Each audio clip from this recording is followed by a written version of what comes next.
Hey, this is Oscar the Lawyer. You're listening to the LANCESCURV Show. For the thousands in attendance and the millions watching around the world, ladies and gentlemen, let's get ready to rumble! Cause it's a war on the real, baby. Look outside, a war on the real, baby. I looked around just now. Well, she's in the bed asleep. I was like, wait a second, this is 11 o'clock. And I got a few text messages. Thank you so much for the text messages. Not that I wasn't going to do it. My time was thrown off. And those naps messed me up. It drizzled a little bit, and that was all she wrote. But I feel real good. Now, tonight is not going to be 5 hours. I have other stuff and other goodies to upload. But I do want to talk. And as you see, like, what is he talking about? I can't. What is he? SCURV is always a positive guy. What does he mean he can't? What does he mean that, you know, what's going on here? Well, like I said, I came to a point within the last few hours that, and I've always been here. I've always been on that precipice where it was like this world. And I'm not looking at the fact that, well, he's 60 years old, because to me, that's not old, because I'm still me. I just been here a little bit before other people, right? I got into the Walmart checkout line a little earlier than you, so I'm a few steps to get from the checkout to the cashier before you, right? But I can't. And if you see the title, it says, we live in a world where mental illness is normalized and most are scared to call it out. I'm not afraid to call it out.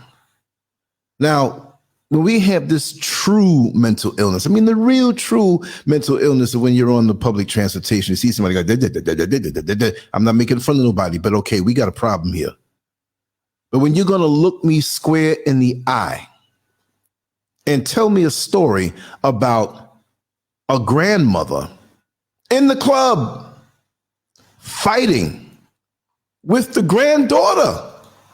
We've elevated this thing here now. It used to be the mama fighting with the daughter over a dude in the club. Ratchet.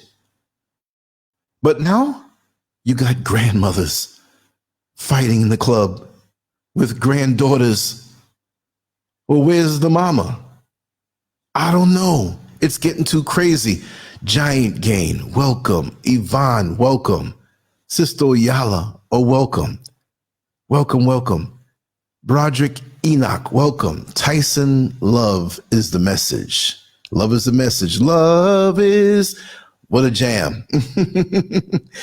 Wow, I'm here. And like I said, I would show my face, but I'm a little sweaty oil ball right about now. Reese just slipped in the door. I still got the sleepies on me. I'm sorry. But yeah, it's a strange world we're in. And we used to have a standard back in the day, a standard where we knew when we crossed the line. But now we have no standards anymore. It's normal and encouraged to cross the line. And if you try to execute that standard to anyone who wants to cross the line, then you're chastised. You should have the freedom to cross the line. You are free to live your best life no matter what anybody says. What happened to order? You see, when I say God, I don't mean just Christianity or Islam or Judaism. That's man's stuff. Because see, I never saw a reindeer or a deer or an alligator or a rabbit or a squirrel sitting up in church. They already know the natural order. I'm sorry if that term is like holy oil on a demon, but there is a natural order. What if the sun picked up and said, you know, I want to live my life the way I want to live it. I don't want to be stuck here with these planets circulating around me. I have the freedom to do what I want. You know what? I'm a moon now. I'm not the sun. I'm a moon. And I'm jealous of the moon that Earth has. So I'm going to move a little closer and hang out with my own orbit around the earth as a moon. Well, guess what? The natural order of life would change forever because we'd be burned up. You think you can't take it in the summertime? Oh, we know who's going to burn up first.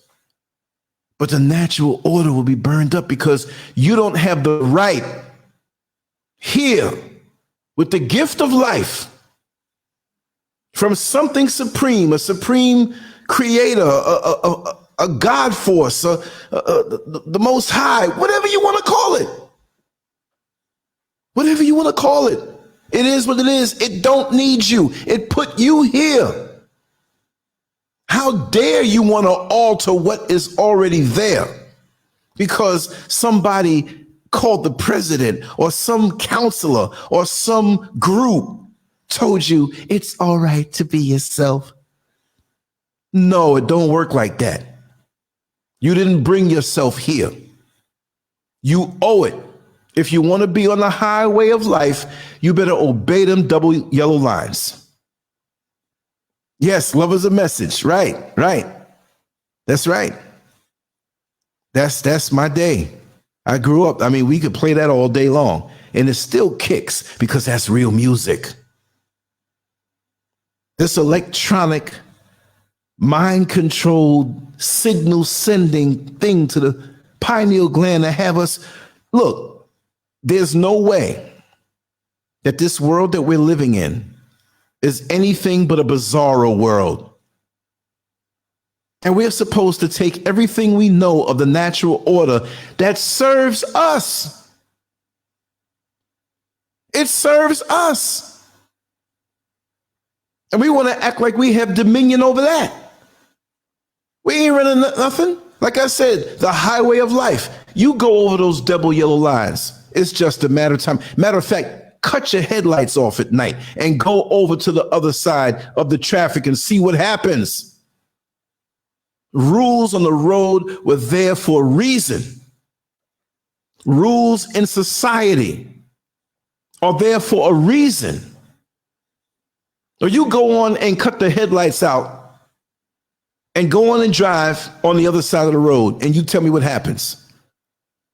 Go up a ramp where other traffic is entering and you tell me what happens. And the end is swift. Many years ago, I was driving up I-95. I think I was in South Carolina.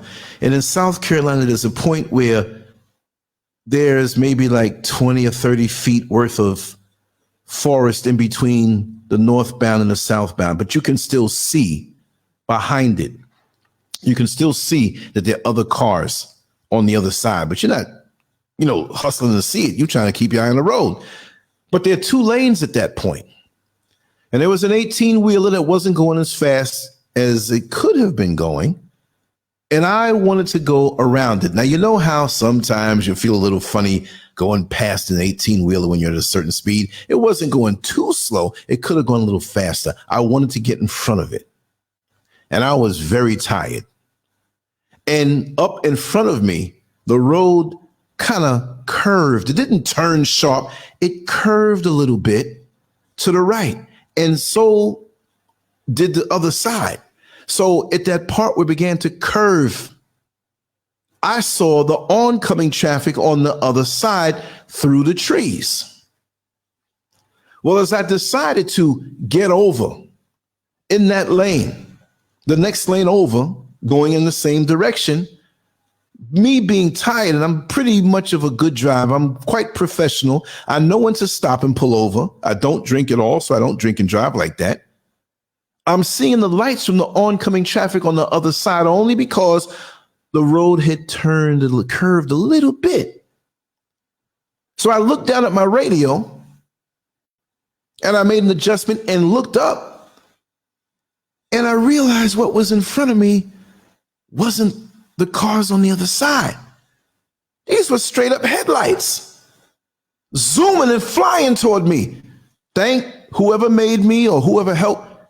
I didn't move up to the side of the 18-wheeler because there would be nowhere for me to go.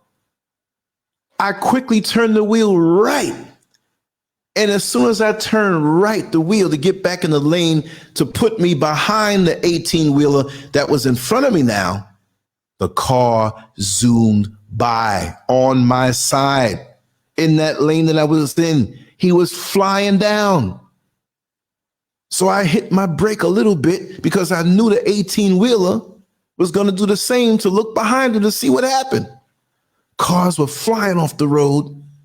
Nobody hit him, but I could see by the way he hit the brake lights that he realized that he was on the wrong side of the road.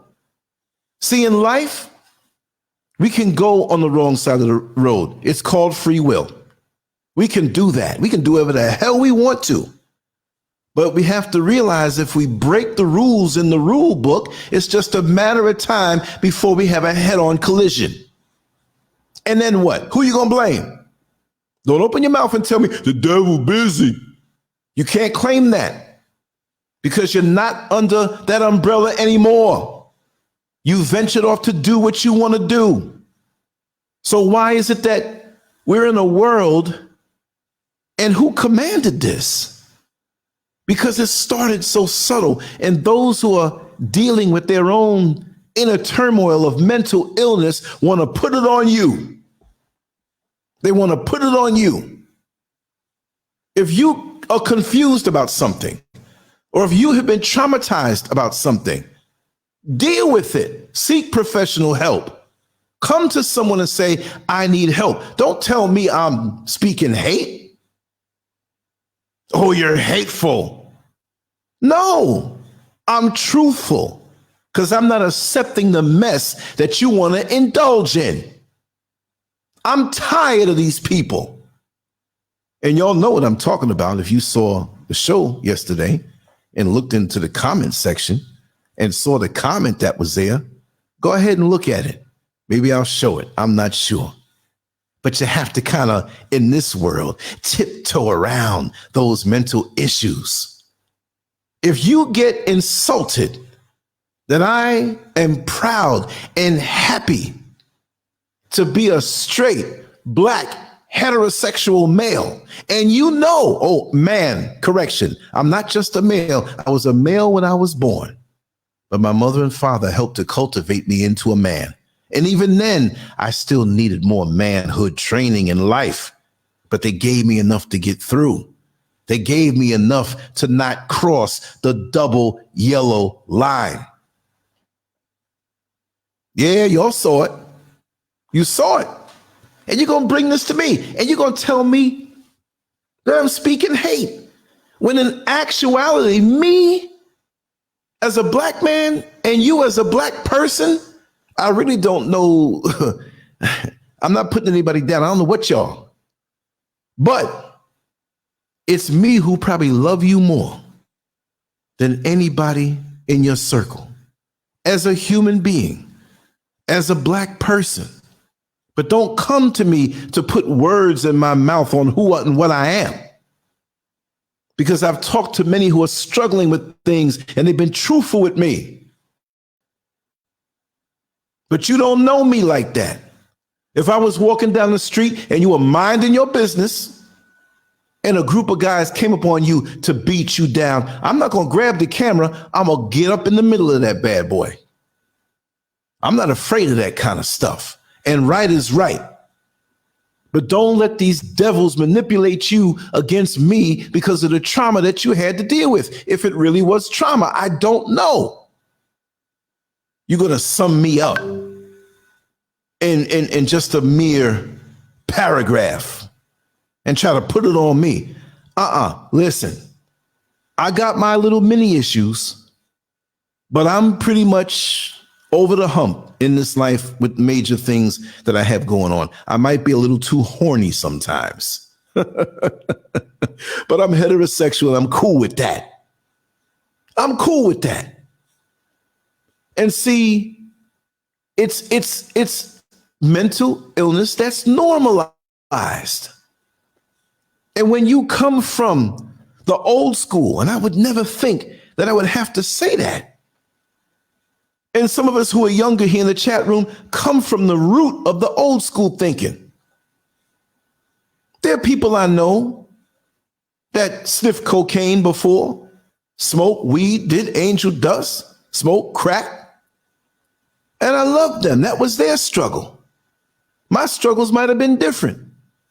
Back then in the day, I love women so much that it was like lust to the 18th power. But there was always love in my heart at the bottom, at the end of the day. See, so when you tell me that I'm hateful, what did I say that was hateful? Because I'm proud of who I am. When you straight and black and believe in family values and believe in, no, not believe, but you know it. And this is what you're pushing. The restoration of the black family, black empowerment, all that other stuff is not my fight. This platform is not about that. When you saw my brother come on the show, well, we replayed when he was speaking about how he was shot up and what he saw at the Pulse nightclub shooting. That was my home he was in. He brought a sister with him that happened to know me from the street driving the bus, and somehow in the jail too. But she was there as a guest and he was there as a guest, and they were there to speak about his experience. I didn't sit on the other side of the room and say, oh, you stay over there, crack the window so we can get some air, because I don't want to get no AIDS if you got it. Why would I say something like that? That's hateful. That was a black brother who happened to be what you call same gender loving, but that wasn't my business. My business was with him as a black man, and there in the scene got shot. And that's what we talked about. Meaning that, why the hell do I have to know what you do behind closed doors? And there's so many people who want to align the black struggle with this LGBTQ thing. So see, I said it now. I can't wait for the comments now. I'm sitting here like Popeye after I drank down a can of spinach. Bang!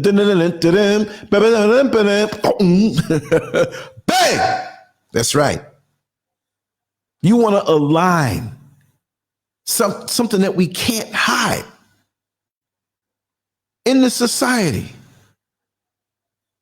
stopping us from getting jobs, stopping us from wanting to live where we want to live with this redlining.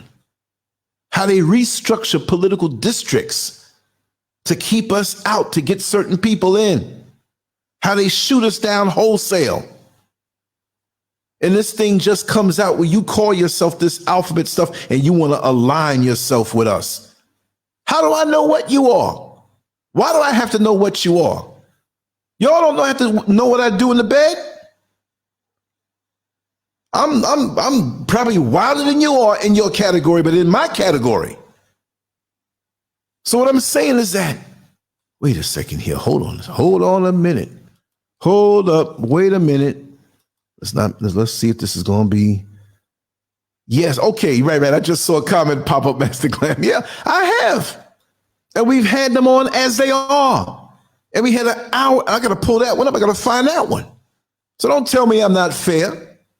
But see, what happens is many people say, oh, you need to have us or have someone. Are you representing a whole so-called community? How do you know? How do two gay men know each other? I mean, unless they're sashaying or up in each other's face. So don't come to me even with that community stuff, because lesbian, gay, bi, transgendered, transsexual, whatever it is, queer, and whatever the I is. I don't know about the I. But lesbian. Do all lesbians go for the transgender thing, this transsexual thing?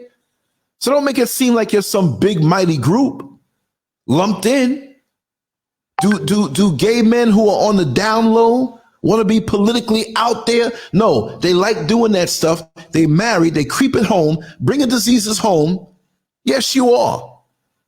Because you're playing around in some next man's butt and you're going to come kiss your wife on the mouth. If you don't like that, thumbs it down and be mad. Is that hate? That's just what it is.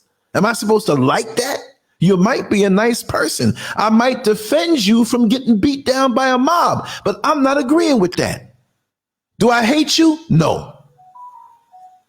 So somebody gonna run, oh, he talking hate speech. Well, if they do that to me now, I got a problem with YouTube because I have a right to have my perspectives. If I'm hateful of a person and you getting beat down, I will whip up the camera, whip it out and say, yeah, go ahead, beat him down. And I go videotape it. That's hateful. I would never see anybody do anything wrong to a human being. But if you out there and you touching some straight man's crotch in public and you get a beat down, oh, well, you took a risk and you did it. I'm not defending that. I'm not going to stop nobody from doing something to you. It's so disrespectful that I can't be me as I am from the root. And people want to come and tell me that I'm hateful because I ain't going for your mess. No, I'm not dealing with your mental illness. I'm not going to make myself mentally ill conforming to your thing out of control. Why do I have to wear size 6 shoes and I got a size 12 foot? Why? I'm going to do what's most comfortable for me. You do what is most comfortable for you. And I don't have to see it all out in the street. Anything sexual, keep it behind closed doors. But usually there is some kind of trauma. Usually, and this is not all of them, because them, it's not one big group. But they used the black community. They wanted some of us to side with them. See, we go through similar things. It's the same. And some of us who are foolish took a break from being black and said, well, you know, they have a point. Let's support them. And those who are in that, who are black, don't you know how racist those people are who claim to be something like you, which they can never be, but you don't know that? You sitting up in the zoo as a pig amongst monkeys and you think you're the same. I don't understand it. Because here you are finding a way that usually you don't want to be black. You're going to try to find some way to be up with them. And you finally found the way. If I'm gay, if I'm lesbian, they'll embrace me because I'm fighting for lesbian and gay rights. But when them bastards see you with your brothers or your sisters in your neighborhood, your black neighborhood, I don't see no rainbow flags flying. Oh, we got to help the sister. She supported us. They're nowhere in sight. So be black first, because that's all they see you as. Just so they can say, we have some of those in our organization, and you so glad to swap spit with them. You so glad. If you doing your thing, at least behind closed doors, lesbians do it with a black woman. Damn. That's rule book 101. I'm not saying yay or nay. And I've seen a lot of that behind closed doors. Right in my face, right there with it. But I'm saying no. Like Martin, but I'm saying no. If you would do that, and look, we have a standard. Don't come at me and tell me, well, it's always been that way. Of course it has. We know that. Way back from the Sodom and Gomorrah days, even if they say everything in the Bible is an allegory, it's not, it's just, well, they knew about that back then, now did they? So they had to have it. Didn't want the young girls, wanted the other male people, the other men in there. That is not love. That is a twisted lust. And you want to flip it around me and call my thing hate? Well, I'm calling your thing lust. Because love procreates. Ain't nothing coming out of that kind of lust. When a man is with a woman and he loves her, barring the fact that maybe right now you don't want to have kids, so you do whatever you can with birth control, we understand that. But when you love that person, you know, things happen, circumstances happen that don't work out. But when you love that woman and you're going to take care of that woman, not to insult women who are independent, who are doing it for themselves, but still want a man. I'm just saying, when you a man, you want to take care of that woman. There ain't nothing more sacred than that. And you're inside of her and you're making love to her and you're promising things that you intend to keep, not no sweet nothings just to get a nut. And the time comes for you to wake up early in the morning and you know you got a good woman laying in that bed for you, yours. And you go to work like Superman. And no matter what it takes, you do what you have to do to make that money. And yes, you might aspire to do a business of your own, but you're in between that. Your time is spread, but you have it in your heart to give her everything. There's no amount of twisted lust that can whip that feeling. And then when you get that paycheck and it comes in the mail or you go get it or it's direct deposit, sure, you made the money, but it's just as much hers. Now we got these situations where we have these pairings that are twisting up how business is done. Well, you can get your partner can get your pension, all this stuff, bankrupting stuff the way it is. And we got twisted doctors and scientists now. You know, and we said this last night when they encourage you to get these hysterectomies. Where are they going with that? Can it be like the time when I was a kid and bought a pair of sneakers and you take the old sneakers and put it in a box so I could take it home? Where you going with my sneakers? They old, but they're mine. Where you going with my sister's womb? What are you going to do with it? Or there's some twisted dude taking female hormones to shove that womb up inside of them. To do what? Now you want to make them have babies? Hell, you put a heart in a different body, it's going to reject it. So now you're going to do this up in a man?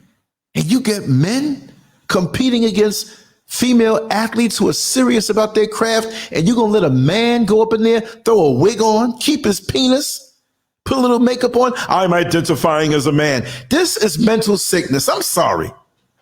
I'm sorry. You're going to make me say, get the up out of here. That's mental illness. And we're going to go along and we're going to bend the rules for that. We're going to bend the double yellow line. It's okay to drive on the other side. But when you have that head-on collision, who are you going to come to? This is a sick world. And this is why more and more I'm very much present. And in me being very much present, I can't help but speak my mind. I don't have a size 12 foot and a size 6 shoe. Never for nobody.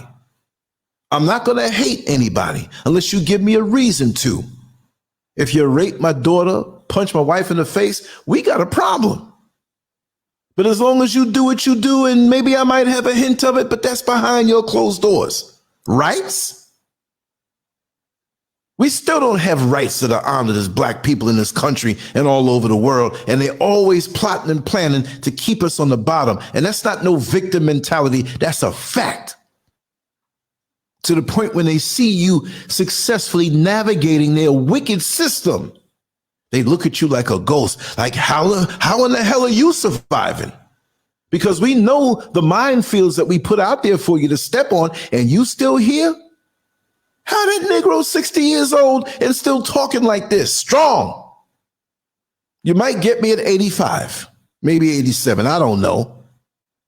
I'll be a little weaker by then. But there's so much injustice that I've seen and so much coonery that I've seen. And now we got to deal with this. And like the title of the show says, I can't. I didn't get to this point, y'all, to say I'm getting a little piece of retirement, to still have a little juice of youth in my fruit, to now have to deal with this? Hell to the no. Don't bring me that foolishness.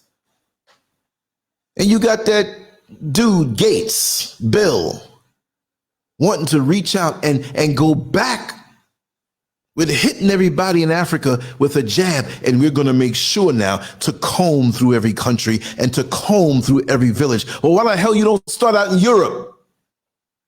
Why don't you go all through Russia? Why don't you go in them Chechestan's countries? I don't know. Every day I'm seeing a different Chechestan. Fried chicken Chechestan. Honey biscuit Chechestan. Homosexual Chechestan. How many countries you got with that name? That look on the map and get confused. Why don't you start over there? Why don't you comb through all the people who are patriotic, who want to follow that mess? Why you got to come to Africa? What you got? Look, you come to me. Look, if he's coming out personally, yeah, that's going to be a beatdown, and we're going to videotape that. Because you ain't putting that stuff in me. And you don't give a damn about me. You've done nothing but experiment on our people and try to do slide things to kill us off with all them other people that you deal with. And you want to front, well, World Health, you know that WHO, and he owns 88% of that, propped up. And where's the other one? That little mouse looking with the big ears, Fauci. Where the hell is he hiding? Don't let me see him at the restaurant. I'm going to choke him in his own bowl of soup. They'll lock me up for a couple days, but we'll get some revenge that way. I'm going to dig one of them eyes out, whatever. These are wicked people pulling strings. And again, not to be repetitious, but somebody doesn't like nature as it is. And those of us who partake in the twisted lust, that's very much real on that spiritual level, demonic level. Yes, I said it. Certain things they called mental illness before, they don't call it that now. Well, why don't they go ahead and change a few things and say, we'll consider felonies a misdemeanor. Ooh, my knuckles gonna be bruised up that day because I'm gonna find some people I need to punch straight in the face. Hey, lock them up, call the cops. Hey, I might get a night or two in jail, but it's not a felony anymore. They bend rules. But you can't bend certain rules. You throw something up, it's gonna come down. Gravity. You keep having sex with no protection, even that clear stuff will get you in trouble. Period, gone. Exclamation point, gone. Question mark, everything gone. My friend didn't come around. Oh my God, what are we gonna do? Negro, you should have thought about that. But see, we don't think about other things either. We're skedaddling all through the world, distracted and pushing our head in the sand, and don't want to see what's going on in this trajectory, this deadly trajectory that's going against all things natural. There just might come a time when they're going to force this thing on us where, oh, you filled this list out, this survey, and it says here you're heterosexual. Yes, I'm a straight black man. Well, have you ever engaged in any homosexual activity? No. Do you plan on engaging in any homosexual activity? No, sir. Well, Brad, come on, let's lock him up. Put him in. Hey, what? Well, we have to indoctrinate you because everybody that is straight, that doesn't like that kind of stuff, we must force you to have that type of sex so you can understand. You think the Incredible Hulk was the only one who could break out of handcuffs? You'll see me. What? Who knows? Because see, with black people, if these things are shot up into us in the motherland, because I mean, every time you look, there's a new baby being born. You see the videos I put up. It was a little too dark to do a walk and talk today. We walked out, it was already dark, so I didn't leave the camera home. And since I got this nice new little phone, I could have still took something if I saw it. But why Africa? They don't want us here on the richest soil. And so many of us who are in the mental illness of denial of who we are. As rich as this soil is, I would want to have something to do with it. Now, it's not for everybody to up and leave because many can't right now. I understand that. We have members of our family who may need care. They're elderly and special needs children and adults and children, and our job is that we may not have the savings. I'm not saying that. But what I am saying is that I'm already over here. And if you want to just get the plane ticket, you can come hang out with me. And I mean that. Now, this ain't for everybody, because you got some nutcases out there. You can't go to sleep. You wake up and they slicing you up. You remember that story? I went through that. Never again with that. But we don't want anything to do with the land. And we know, as Americans, we have every right to the land that's there. Yes, because we built this country. But what are the rules and the laws they are saying about that? As we are viewed as 3/5. And for those who say that you're not African and you're just all this mental illness, they pull you over. They don't say, are you indigenous? Are you African? Are you Methodist or Baptist? Or they don't, you a nigger. And you're going to punch that white man's clock. And you ain't going to come with that stuff. And I'm not knocking anybody who has a job. I've had jobs all my life and punched many a white man clock. You think I liked it?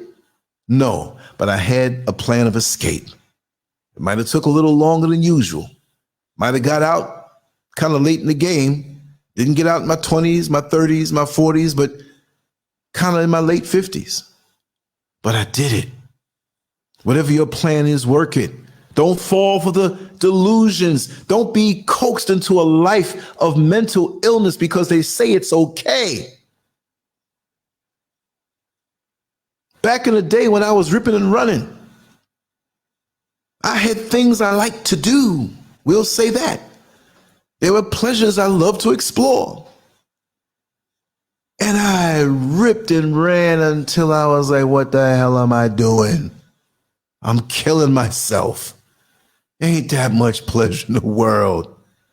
Like Richard Pryor when he did the stage show and he was talking about the monkey who was having sex.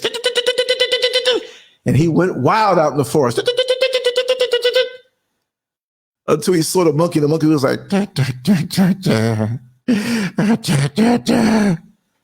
meaning that he was all F-U-C-K'd out.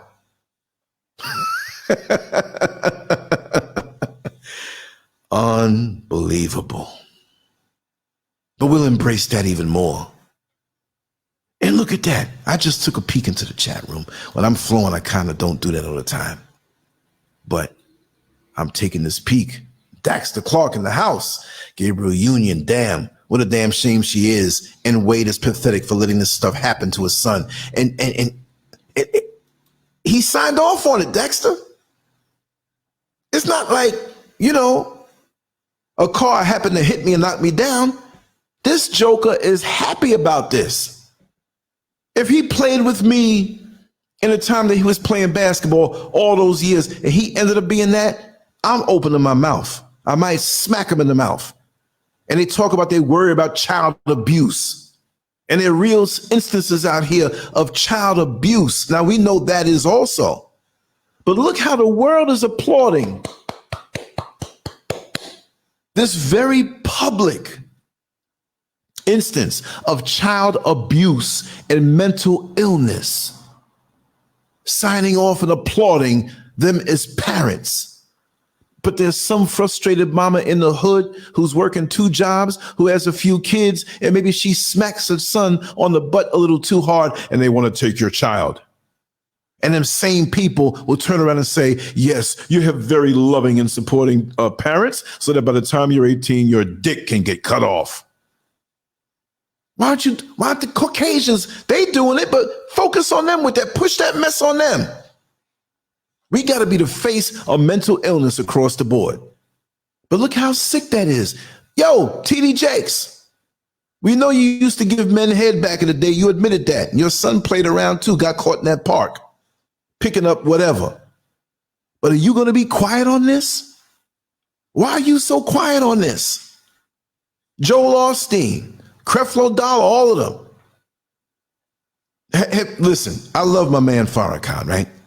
Have we heard him say anything? I'm questioning everybody. And here I am on my little YouTube channel saying what I know, what it is, what's right, man. There's right and wrong in this world. Everything ain't right. Everything ain't right. And you got to know what that standard is. You got to know what that double yellow line is to not cross. You may want to do it, whatever it may be. Hell, there's a whole lot more things when I was younger and coming up in a few years that I wanted to do. Damn, I'd love to do that. I'd love to do this. Hey, when I was a competitive bodybuilder, there's a whole lot of food I wanted to eat. But I sacrificed because I wanted to achieve something. And I did. Nobody granted me something because I ate up all this bad food and was smooth and fat, had some muscle, and give me a trophy for that. No. And this is a placement exam. This life is an assessment test. I'm convinced because the bad boy goes by too fast. This is an assessment test for your placement in eternity. And I ain't talking about you're going to go to heaven with the white angel. I ain't talking about that. Something with this life. We are separating ourselves from certain things and showing growth. We better leave up out of here better than what we came in. Now we came in pure. We might have some remnants of our prior existence because, that child been here before. That child got an old soul. Well, look, if I have to come back and do this over again, whatever I am, I'm so militant, I'm going to be militant in what I do. If I came back as a white boy, I'm helping out black folk. You're not going to stop my essence, my energy. It's too strong. There's a whole lot of things I could be doing right now, Miss SCURV fast asleep and these chicks around here. I'm not doing it. Because I know I need to be placed properly. I don't want to be the sperm that didn't hit the egg. See, we all won out to get here. We're all of us are that sperm that hit that egg. We're the winners. We got this far. But symbolically, once again, we're sperm. There's billions of us on this planet. But the beauty is, we all have the opportunity to hit the egg if we do right. There's not just one egg. We'd be in trouble. But we have a head. We have thoughts. We have a direction that we can go into. The straighter we fly is the shorter distance there is. If you want to go left, you want to go right, like they say, the shortest distance between two spaces, two places is a straight line. So when you see you're fighting somebody who's looping their punches, you just keep your defense tight and throw straight punches. It'll get there faster. That's a fact. So if I want to get to where I'm going faster and elevate even higher, I need to walk the straight and narrow. But as a straight, black, heterosexual man, I can get the pleasures that I want, all I want, because if I do it within a certain confine, following the rules, that's the good part about it. So why are you diluting your existence with these things that are going to die and you won't get yourself anywhere? You won't elevate your essence. I'm not talking religion, but you want to come at me now and say, this kind of thing is wrong, and it's wrong for you to hate and wrong for you to do this and that. You got to tell it like it is. How am I going to be an artist and lie to a person with the portrait that I did? I told you about the fat lady that I'm not throwing off on anybody who got extra weight. This lady was about 400 pounds. And she wanted me to do a portrait of her, a nude nonetheless. And she covered up her stomach and stuff, some little stuff. She let her titty hang out, and most of it was out, pubic hair a little bit, but the belly was covered. I drew what I saw.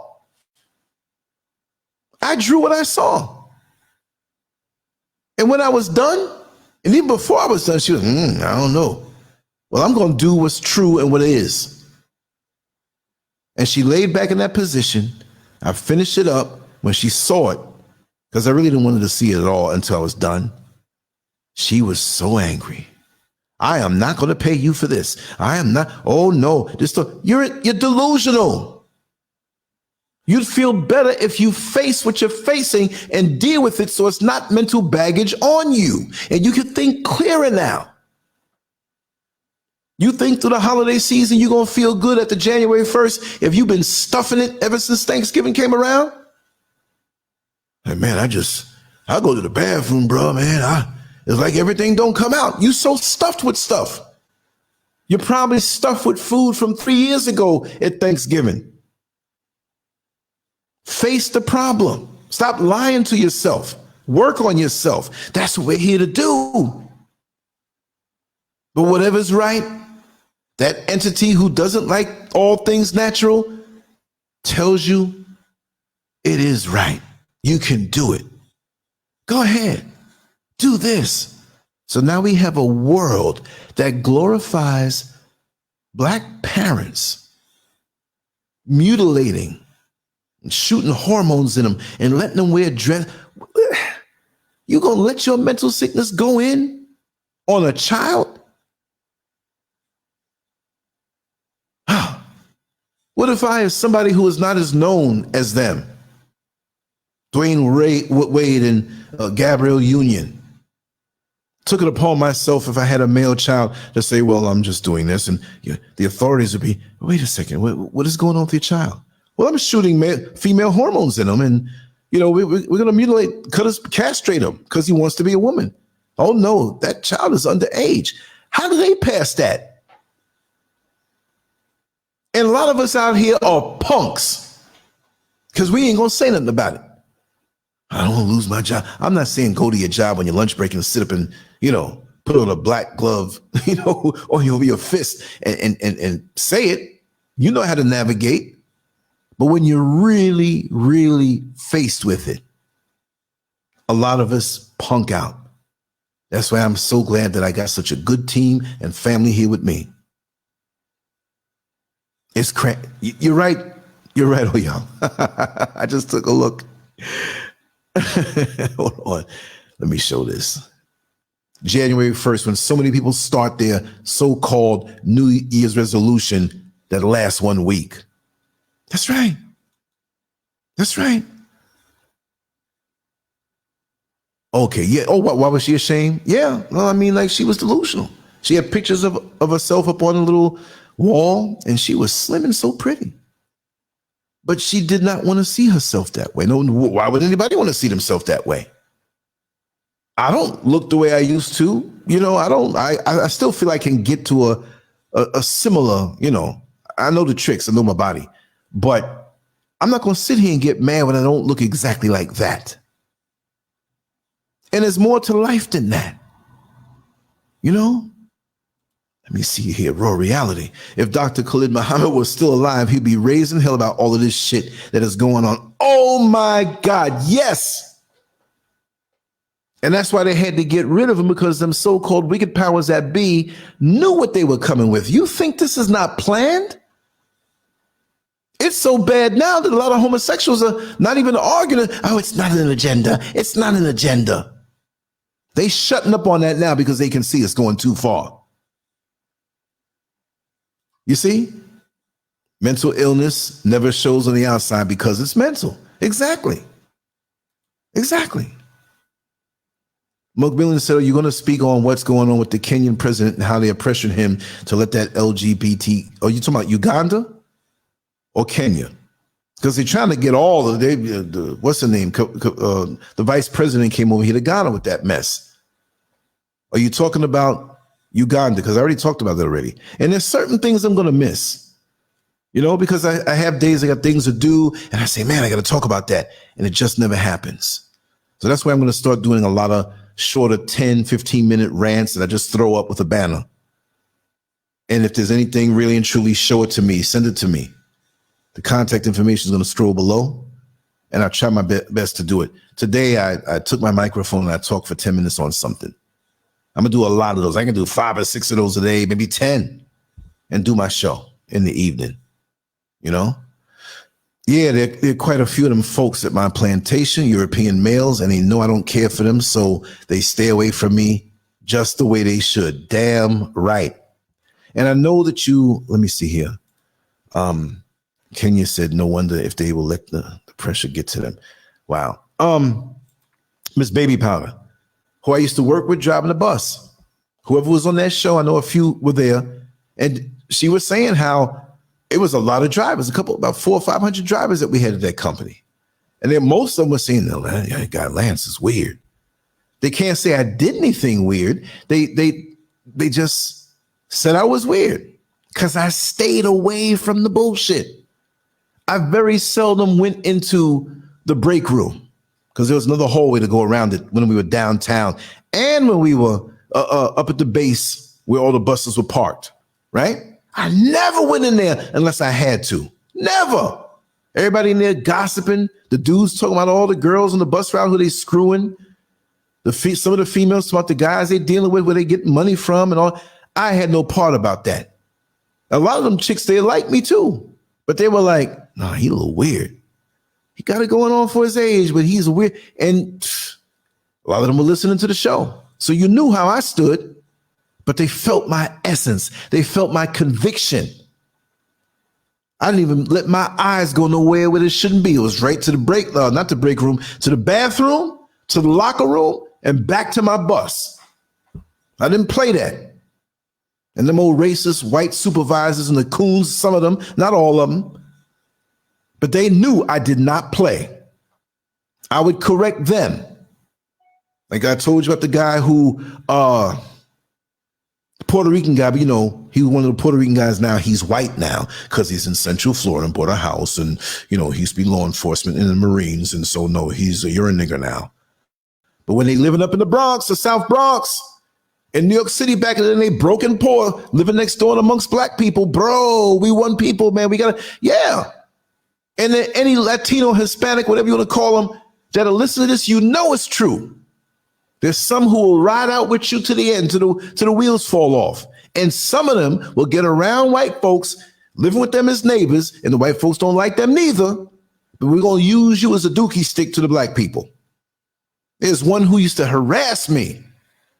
And I knew how to get up in his face, even under the cameras. And I spoke on the radio and every single bus in motion, and supervisors who were at home who had to keep their radios on when they were awake, just in case. Now you cut it off when you sleep. They'll call you. They all heard it.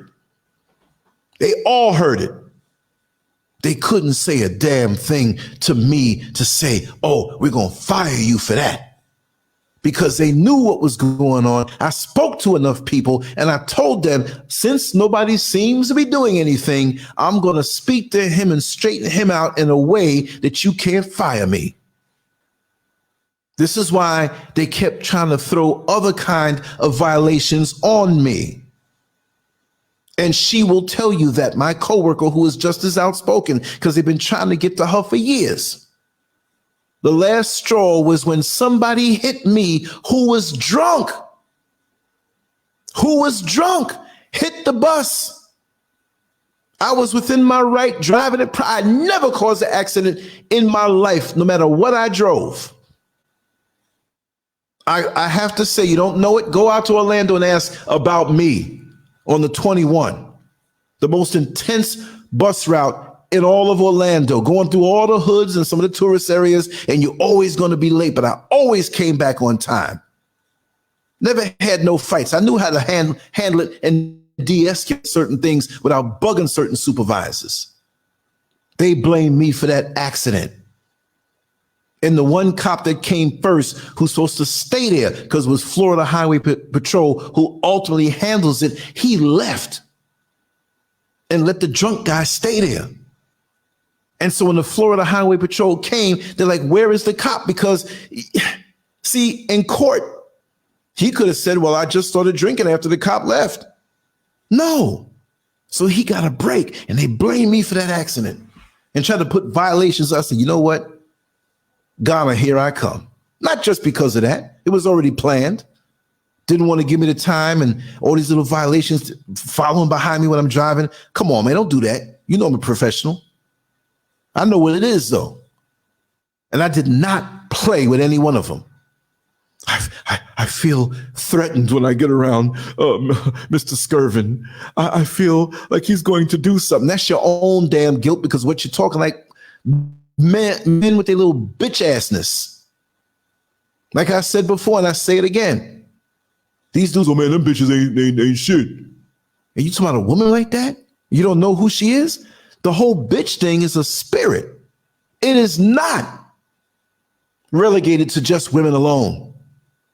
I will say the majority of what you call a bitch, they got penises hanging down between their legs because they can't keep their damn mouth shut.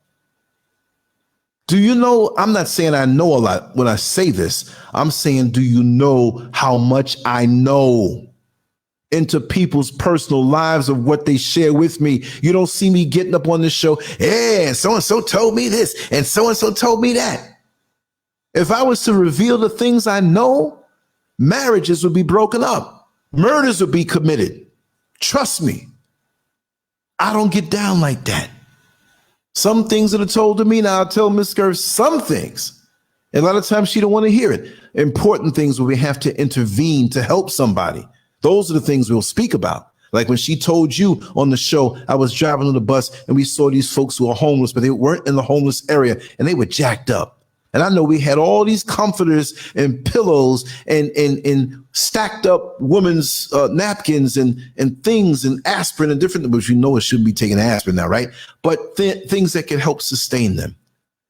And we packed up 2 vehicles, trunk, back seat, the seat next to me, all in my neck, on my face. I had to open up the window and drive sideways to stick my head out. In the other car, we had the same way too. And we were happy to do that. I will tell on that. I won't say names or whatever, but yeah, but people confide. I get emails, long emails. So I don't have that in me because they would be calling me out in the comment section for sure. And you have people who play games. You're going to have it after this. Yeah, Lance, you said they're going to make stuff up just to say something. They're going to say something. Okay, come on the show and show your face. You know I'll get down like that. Show your face and tell me what happened. Show your face and tell me your name. You don't even have to show the world your credentials. Show me who you are. Hold up your license and let me see it. I'm in another country. I'm not going to come get you for no reason, but I'm going to remember that bad boy. And if you lie, I'm going to search you and I'm going to blow you up. This is not an easy game to play. It's not a game for me. You understand? So there'll be more arrows shot my way. Oh, I thought you were better than that. You're so hateful. You do what you want to do. You do what you want to do. I don't hate you. But you're not going to make me bend from who I am. People want to always push, well, this is who I am. Well, damn it, this is who I am. And this is who I've always been. And there are rules to living in this universe. And you're not going to change nature with your mental illness. Don't be mad at me for calling it out. Listen, if I exhibit any signs of mental illness, I will consider you a loving friend if you can point it out to me. Well, Lance, you know, you're doing a lot of these shows and it's kind of wearing you down. And we saw you walking down the street and your behavior was a little bizarre. So can we talk to you out of love? Nobody likes it, but I'll be the first one to submit. You understand? This universe is perfectly balanced. How dare you think a few little European whoever, and some of us who agree with certain things, are going to change the course of nature? You ain't going to do it. And I had some things forwarded to me that were quite graphic. Things I didn't know. How they take the flesh off the side of the leg and they showed the pictures. I'm going to put it up in the forum. I didn't get the other forum set up, but I'm going to put it up on the one on LANCESCURV.com. I got to take it off of Twitter, or take it off the WhatsApp and put it in there so you can see it. Why would anybody want to do something like that? And when you getting this fake penis put on you, it works partially. And you got to continue to take certain things because the body's rejecting it. And they don't tell you that most of the time, the majority, the overwhelming majority, after a while, regret that they did it. Somebody hates nature. Somebody hates the God force.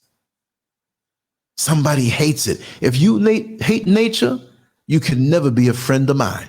Get away from me, because that's what it's telling me, right? If you're a person out here who's murdering people, well, you know, I ain't murdering black people. It's just a matter of time before you do that, right? Oh, by all means, defend yourself. I'm not weak in that behalf. My mind is right when it comes to that.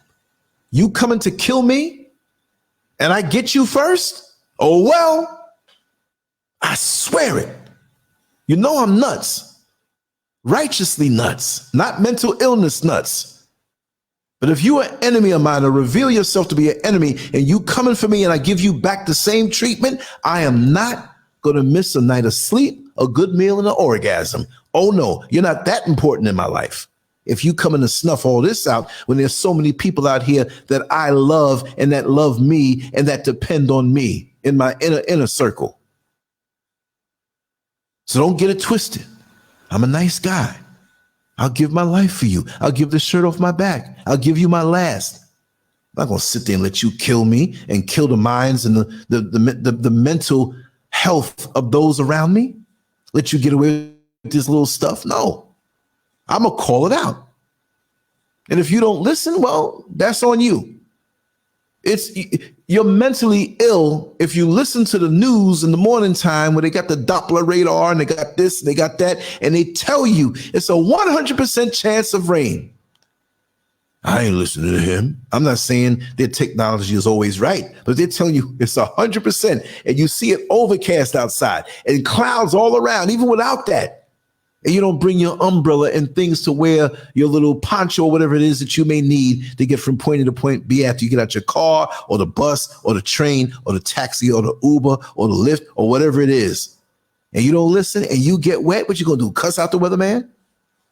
Cuss out the person who's telling you what's up so you can have a better life, a more comfortable life? Well, maybe I might be that guy. Maybe you don't like the way I serve it up. But if I had to give up the technology of today to go back, I'm not living in the past. I love my past because I continue to learn lessons from it.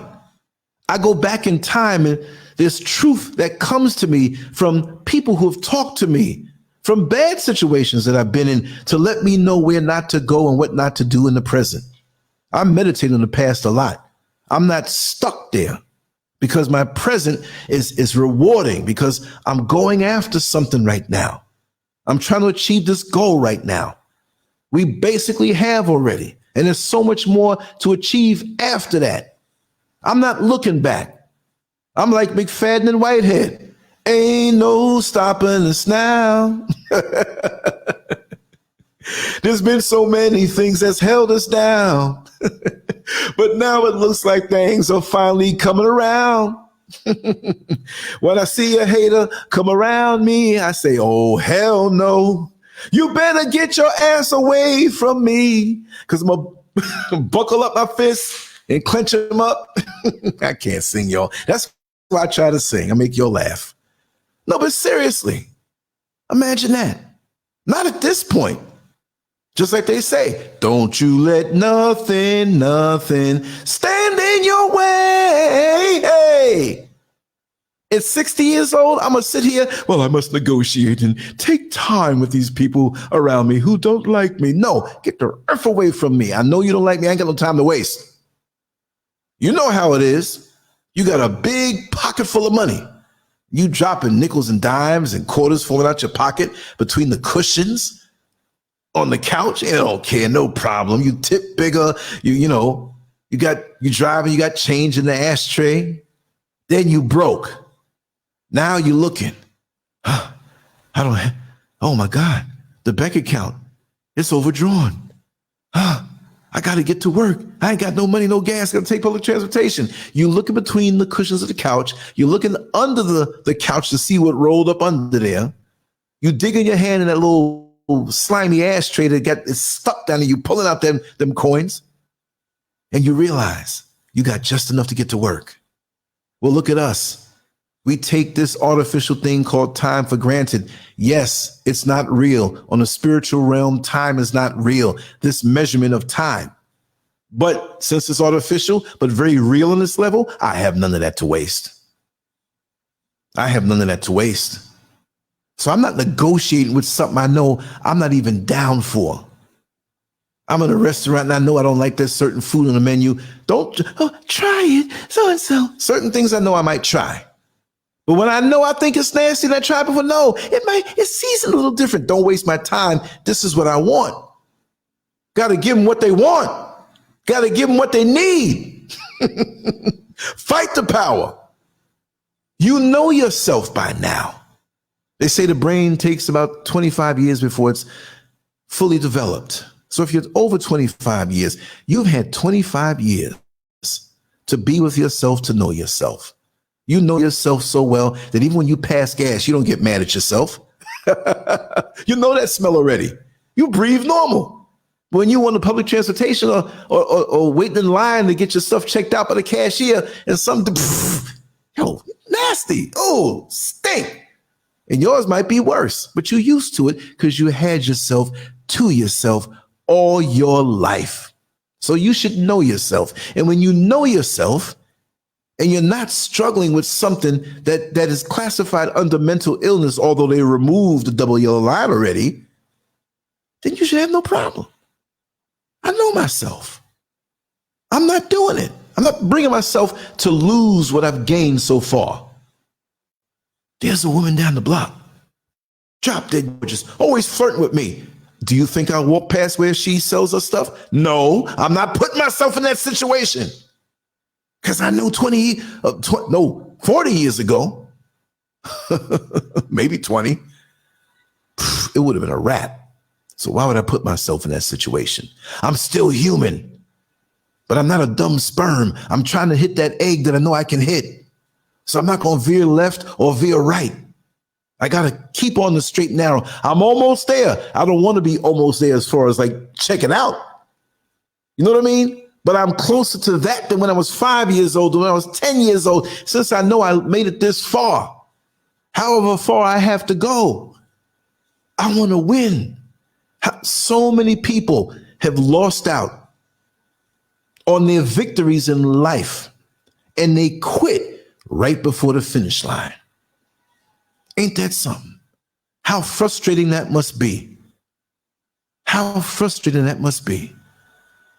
I remember back in the day, I think it was 1990, if I'm correct, we had a fighter called Meldrick Taylor out of Philadelphia.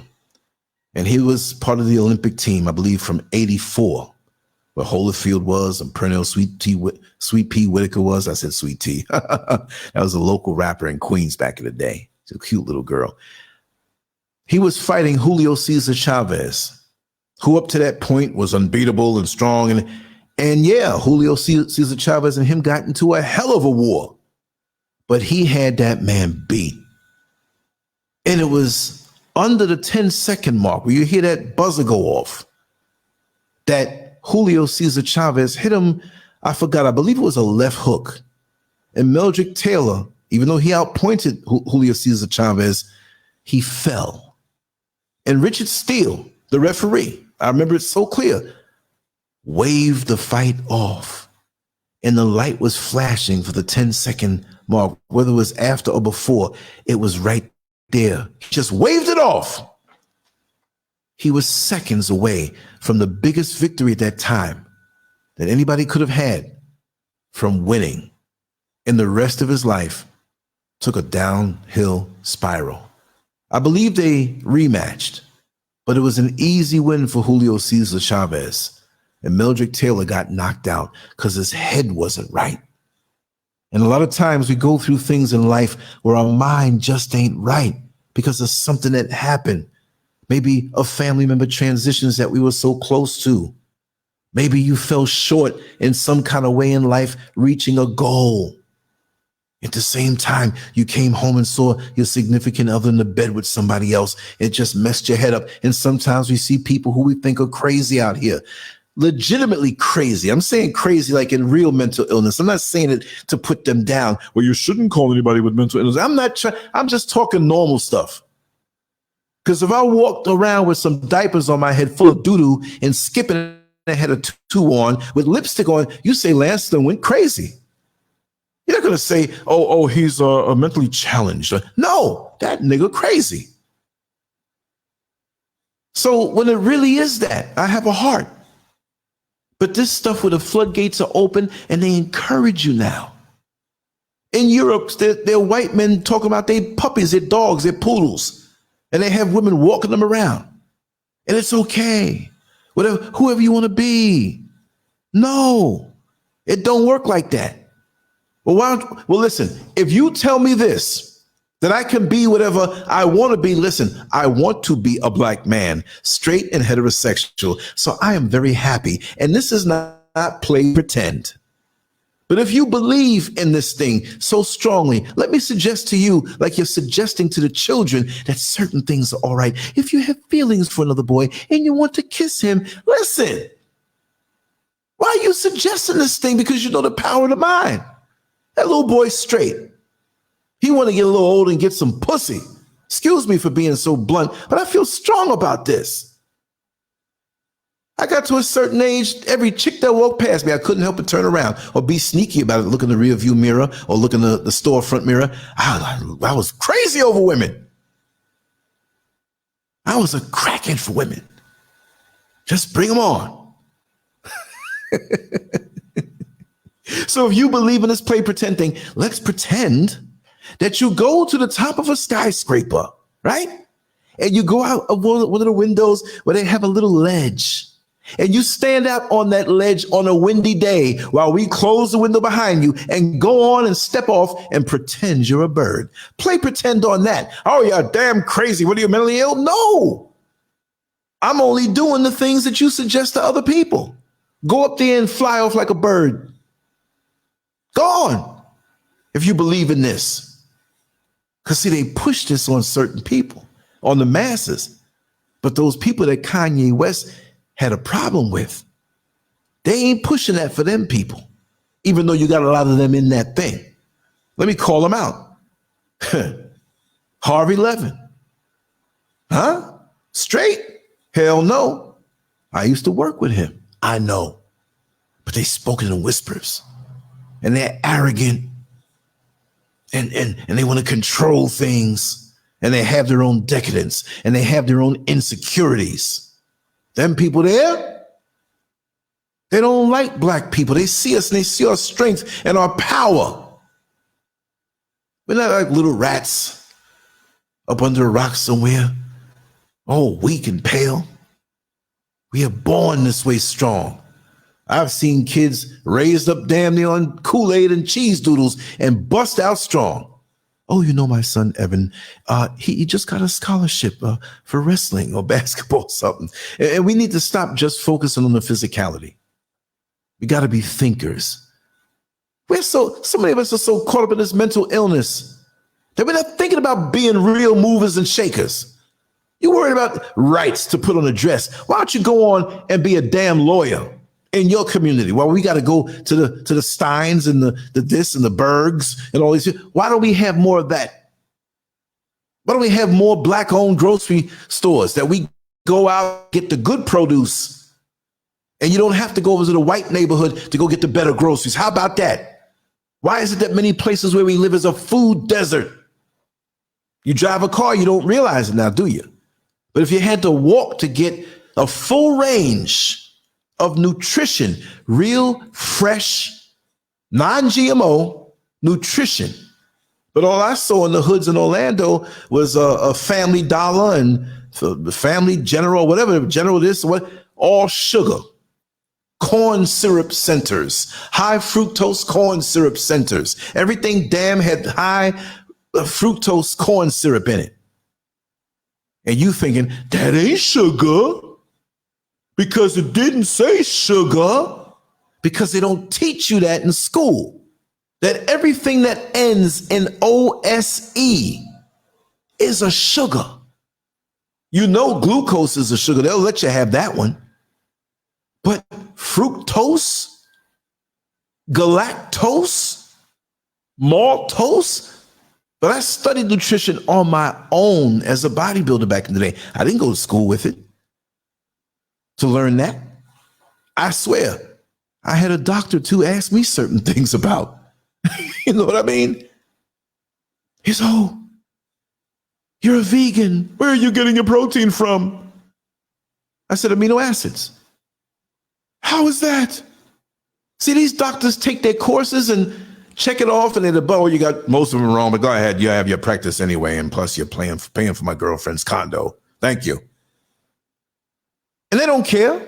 They go by the book. So I told him, I said, well, meat is like going to Home Depot or Lowe's. And for those who are out of the country, those are home improvement centers where you can get things to fix up your house. Do you go to buy a brick wall to bring it home to chip out the bricks so you can build another brick wall? If you eat vegan, and I have my issues with veganism right now too, and I told you all that. But basically, you're buying the bricks. It's only in its amino acid form when you break it down. You got to make sure to combine them right and get the right amounts. It's a little more difficult. And he didn't know that. I couldn't believe that he didn't know. You're a dollar store, right. But food deserts, Gifty, I see you, my dear sister. Food deserts. So we got kids who all summer perpetually are skipping happy sugar rush, going to the corner store. As soon as you get 50 cents, you know the price of every piece of candy in that store. Mommy, can I have another quarter? Because if I get another quarter, I'll be able to get them Little Debbie cakes. Little Debbie cakes. When was the last time you read the label of some of these things?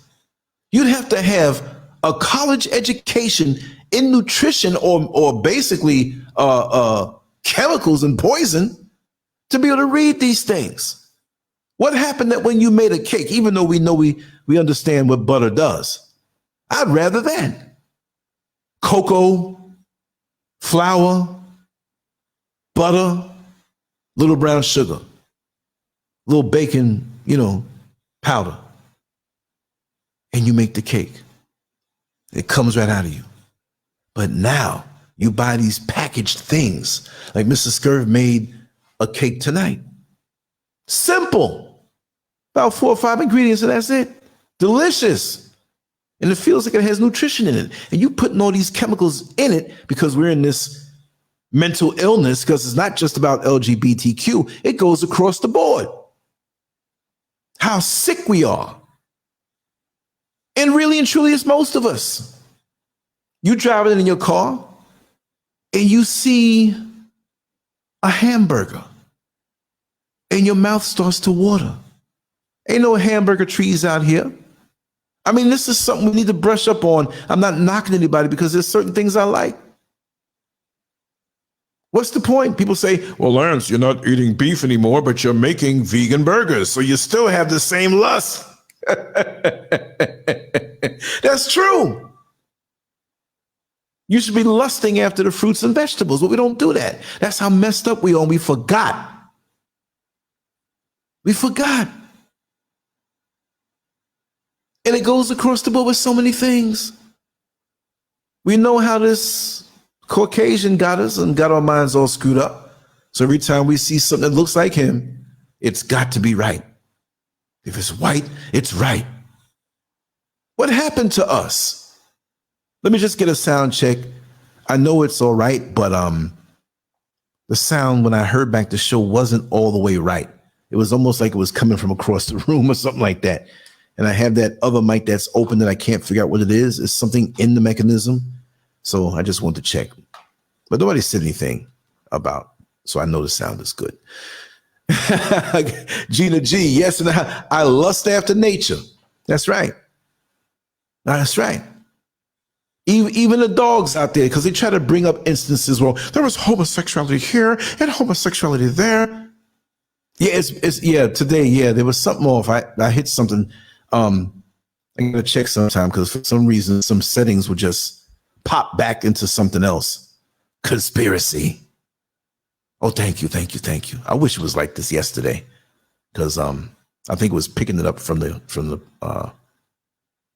cam sound, which it was kind of away from me. But anyway, I got to check on these things. If you ever hear anything different in how things sound, just let me know. Even sometimes I'm peeking and peeking out. So, yeah. You know, you early in the morning walking to school, and you see a bunch of dogs. Well, 11 dogs around each other. There's that one female dog. Everybody trying to get to the female dog, but all the dogs are horny. So the dog's like, well, there's one female over there. There's a whole bunch of dogs. I know there must be another female around here. And they go and sniff. They reject it because they went up and smelled another dog's anus and balls. That's not what he wants. He knows the smell.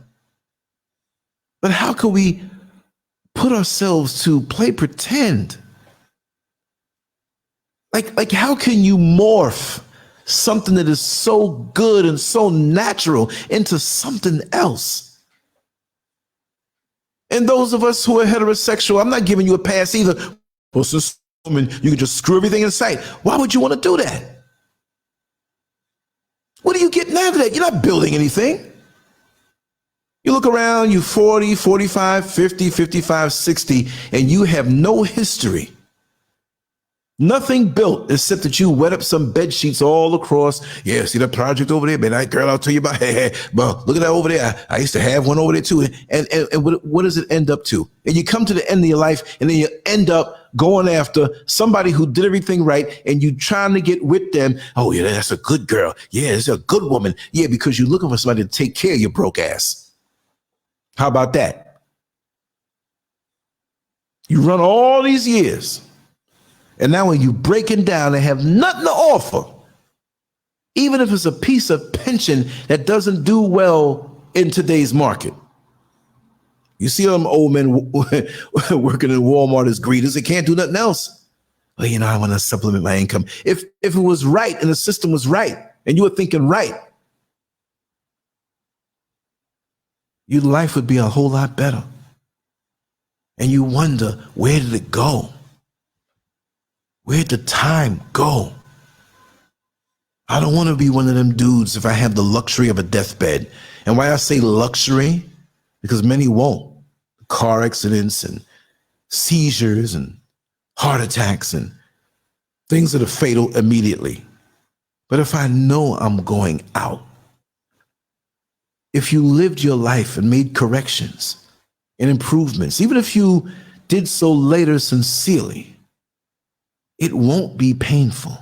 Even if your body has pain, the worst pain is to look back on a life where you didn't build anything, when you didn't leave a mark.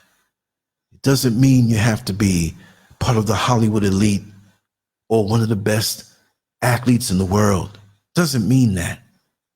But to build a family and to be there to give them wisdom and advise them as they get older, that you're leaving something behind better off. Now, every situation is not perfect. Sometimes the parents pass on early and circumstances and tragic things. We know that. That's bad enough. But why are we going to add to it by running down a road, the other side of the road, over the double line, to get into a head-on collision and realize that you were just wasting your time? Wasting your time. This is to distract you. We all have a mission to do on this level, large and small. Even if you feel your life is nondescript, remember when I always speak about the watch and how the critic goes to the beautiful faceplate. The critic goes to the hour hand, the minute hand, and the second hand, and how pretty the numbers look. But they're getting the credit. But when you pull that faceplate off, you see the gazillion gears that are behind there, making that watch perform the way it does. So no matter how small you feel your role is, don't think that you're not making a difference. It's a different hierarchy with everything that we do. We may go on and not be noticed for 60 or 70 years in our life to realize that there comes a time where your greatness will shine and the world will see how important you always were. Some of us get it early. Some of us get it early without even hard work. We don't know. Stop looking for that. Just keep throwing your fists, throwing righteous punches, adding up the points to know that you made a mark, large or small. Because as you can see, like the title says, we live in a world where mental illness is normalized and most are scared to call it out. That it's not going to be fair. The best are not always going to be showcased. The ones who are below them, who are willing to do certain things in the back room deals, in the back orifice deals, videotaping us to make sure they keep us in check, giving us things in large sums of money that they can take away anytime. This is not nature's order. We are in it, but it's a test to see the true metal of our heart, to see if we're going to be straight. I'm not really saying straight that way, but yes, we'll throw that in there to see if we're going to be straight. That too. Whether you're seen or unseen, or on the scope, or away from prying eyes, it's a matter of integrity. Do you have that integrity, or will you crave those shiny red things that most Negroes like? And you got to have it. And you got to have that brand new car. If you work for it, fine. I'm not mad at you. It's nice to have nice things.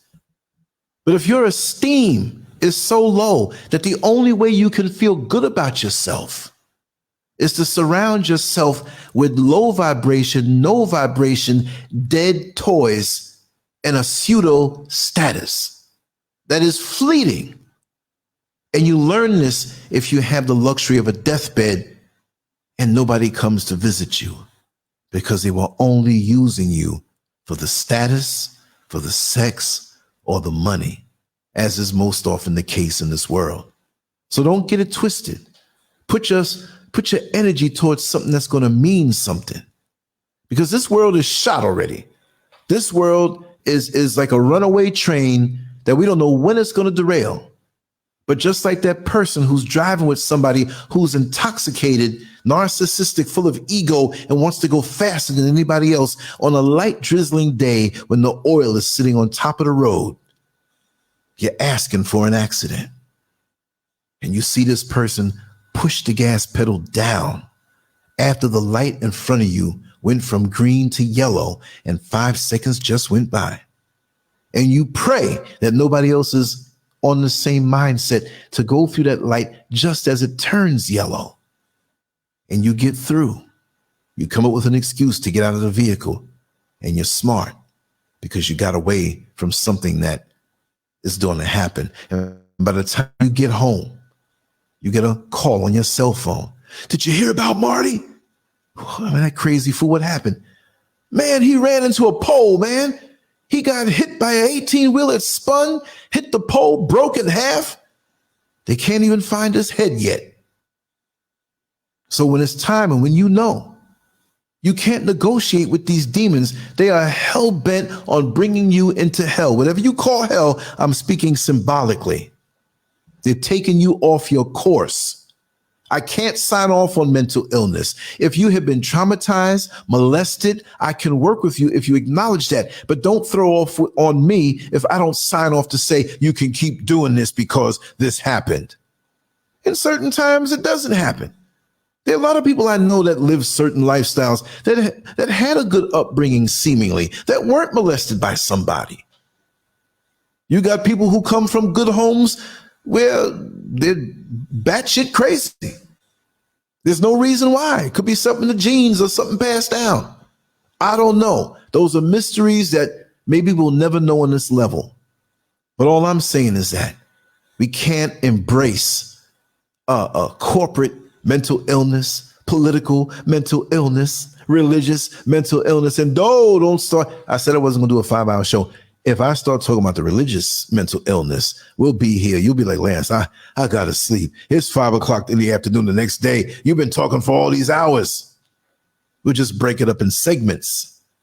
But our very practices and some of the things we believe, like the woman who's at home. Well, he comes home from work late at night. I believe he's faithful. No, you better step it up and find out why he's coming home late and don't want to make love to you. Why he comes straight to the door and right to the shower.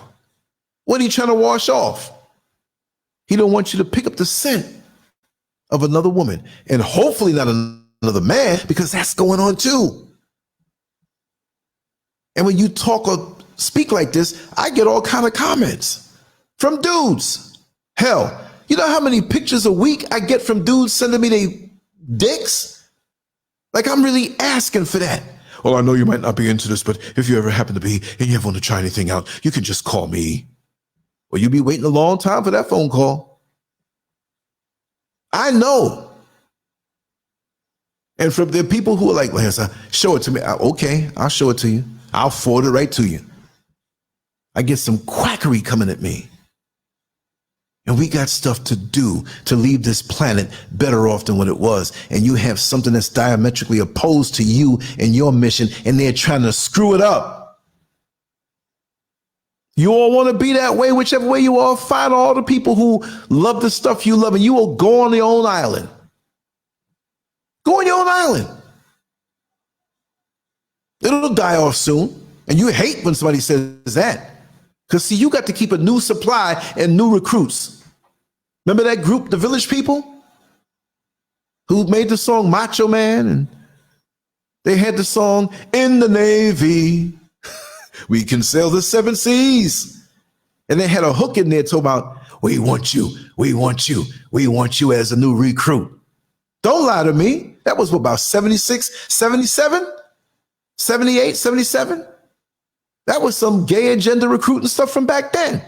It's fun to stay in the YMCA. It's fun to stay in the YMCA. Young Men's Christians Association. Young men? I love my brothers. I love my male friends. I ain't trying to lay it with them and hit them off with some head. What are you, crazy? I'll sleep there if I'm down and I don't have nowhere to go.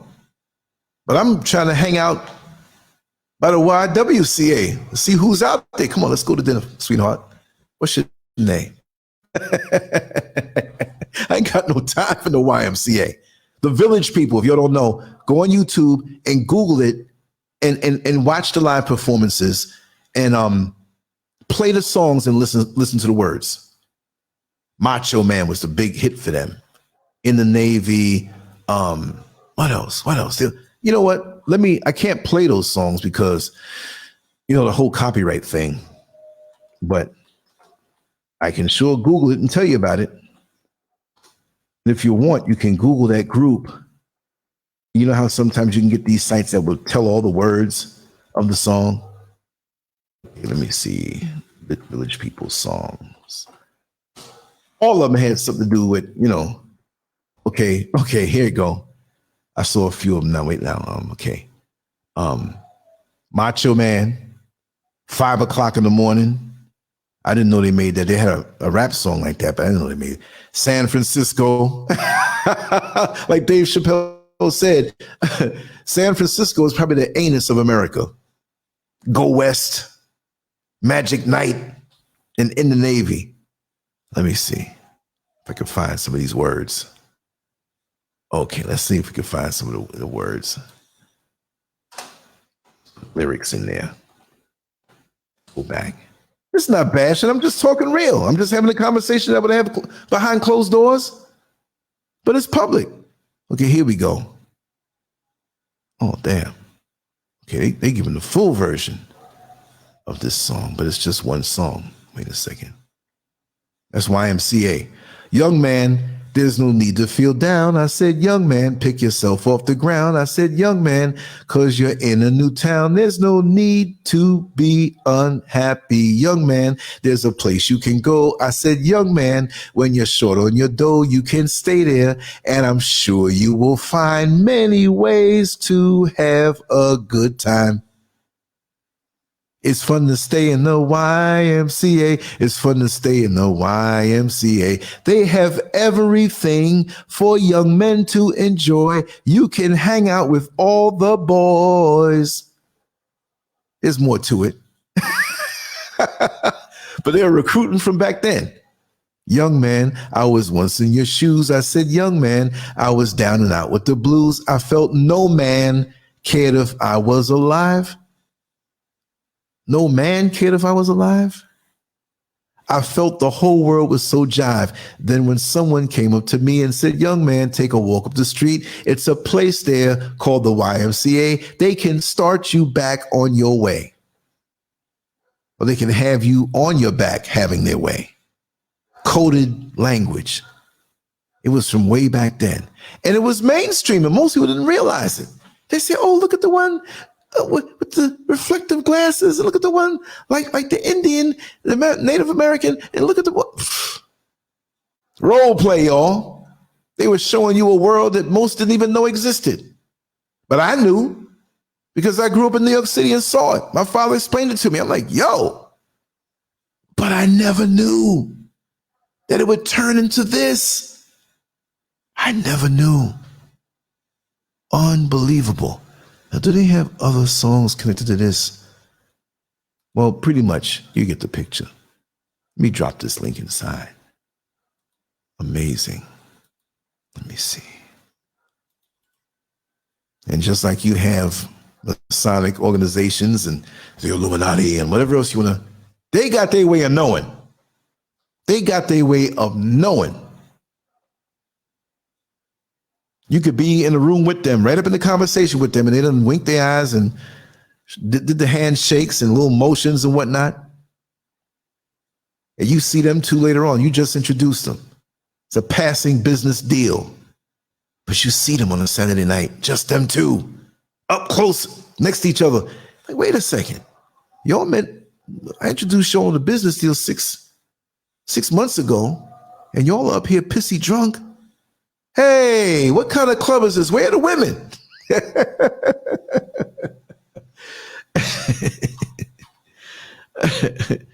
Oh, wow. Really, Gifty? Ain't nobody straight.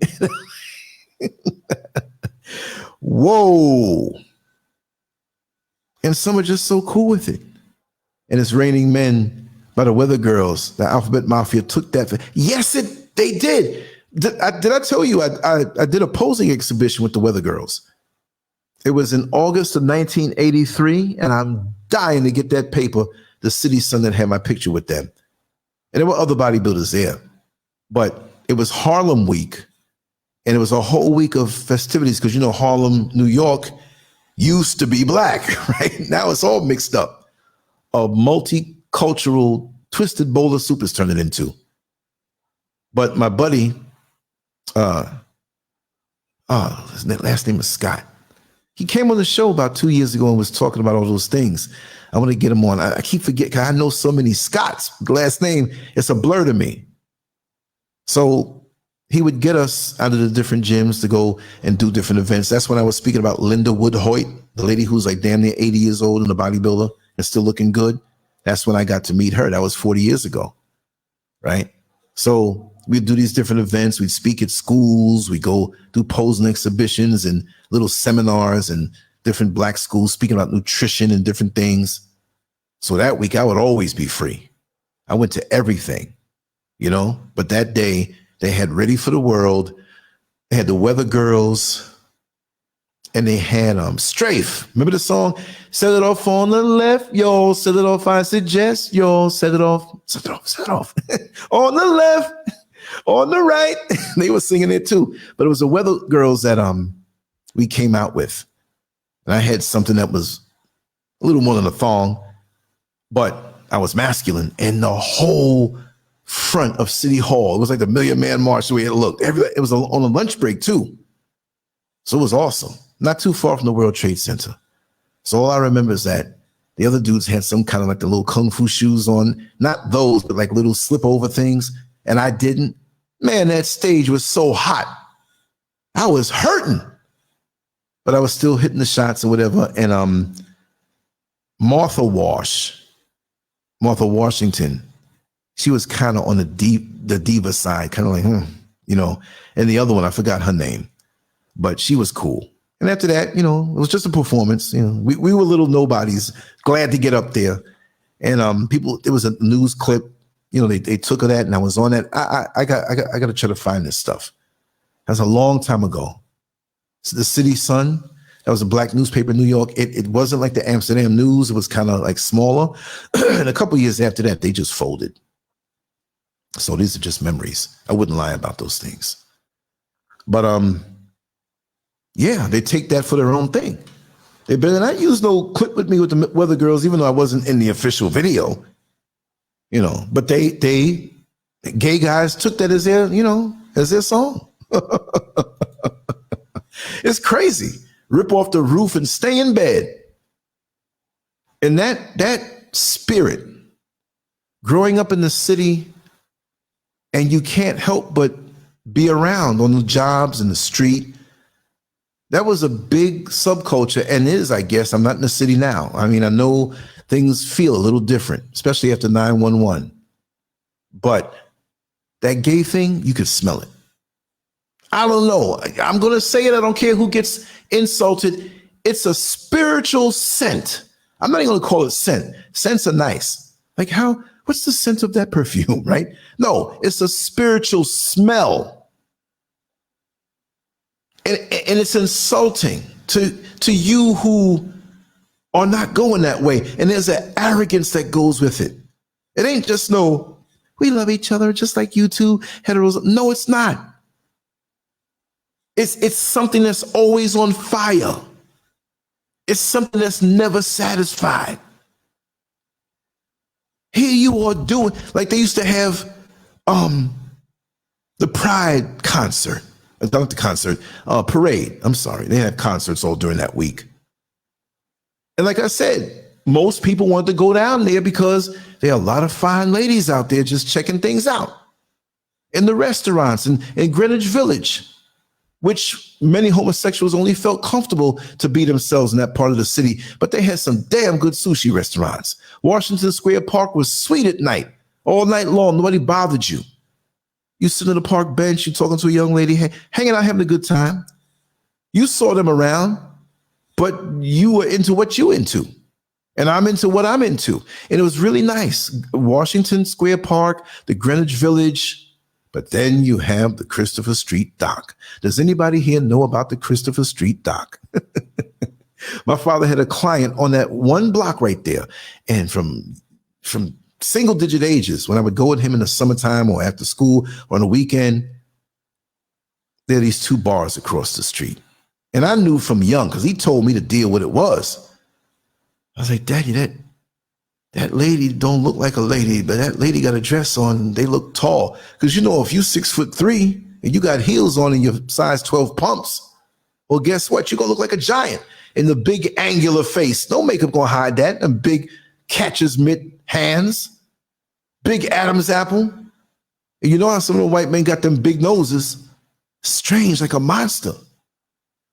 Looking like Nosferatu in drag, the vampire. So I knew. And there were a lot of girls who used to hang out at that dock. That was a real dock, though. Them New York City docks you can drive trucks out on. Wasn't some flimsy wooden thing. And I remember, I've told this story before. They had the dock, and it's not like you just drop off in the water. They had these dividers that might have been like about maybe 4 feet tall, 4.5 feet tall, 4 feet tall, concrete dividers they put there all along. There might have been a little space between like 3 or 4 inches, but you can climb over it. And if you climbed over it, you had about 6 feet of dock. They made sure not to put those concrete dividers on the edge, so you just jump off into the water. If you had a fight, somebody should throw you over. So they had 6 feet leeway. It was pitch black. You saw the World Trade Center and a whole skyline over you. It was brilliant. It was beautiful to look back at the city, the lights. It was always just sometimes frightening. I would always think, and I gotta admit, I was always thinking, like, what if the big buildings just fell down somehow? Like I was getting a pre-signal of what was going to happen. I've been having a conversation with a good friend of mine about that being the next target after they had that van blow up at the bottom of the World Trade Center in 1993. I said, don't think they're finished with it, because that's a symbol. No, it's not going to happen. Well, anyway, we're leaning up, me and 2 or 3 young ladies. I think one of my friends, my male friends, was with me. And so we had more, but it was an entertaining thing. It wasn't like, I'm gonna get you somewhere and screw you. It was just, we hanging out. I love the female energy. I love female energy. I get along with male energy when the males are straight in their mind. They're not insecure. I don't get along with insecure men, especially around a bunch of women. Because now they're going to try to start jockeying. I have nothing to prove. That's the way I am. I have nothing to prove. I'm enjoying the company. But I love the magnetism, the electricity, even if you're not on my sexual scope. You're so feminine. I love the energy. I feel like a protector. It's a beautiful exchange. So we leaned up there. It was kind of dark and our eyes began to adjust. So when you looked over to the other side, you couldn't really see. It was a wide dock. It's got to still be there. And somebody's going to really see this in the comments, or if you've never been there, yeah, I was there. I know it, whatever. So all of a sudden, I'm hearing like slow clapping. People had boom boxes back in the days. They played music, they're dancing, break dancing, homos over there. They ain't bothering nobody. They look at you, they know you're straight. They ain't bothering you. Especially when you're around a bunch of women. I hear.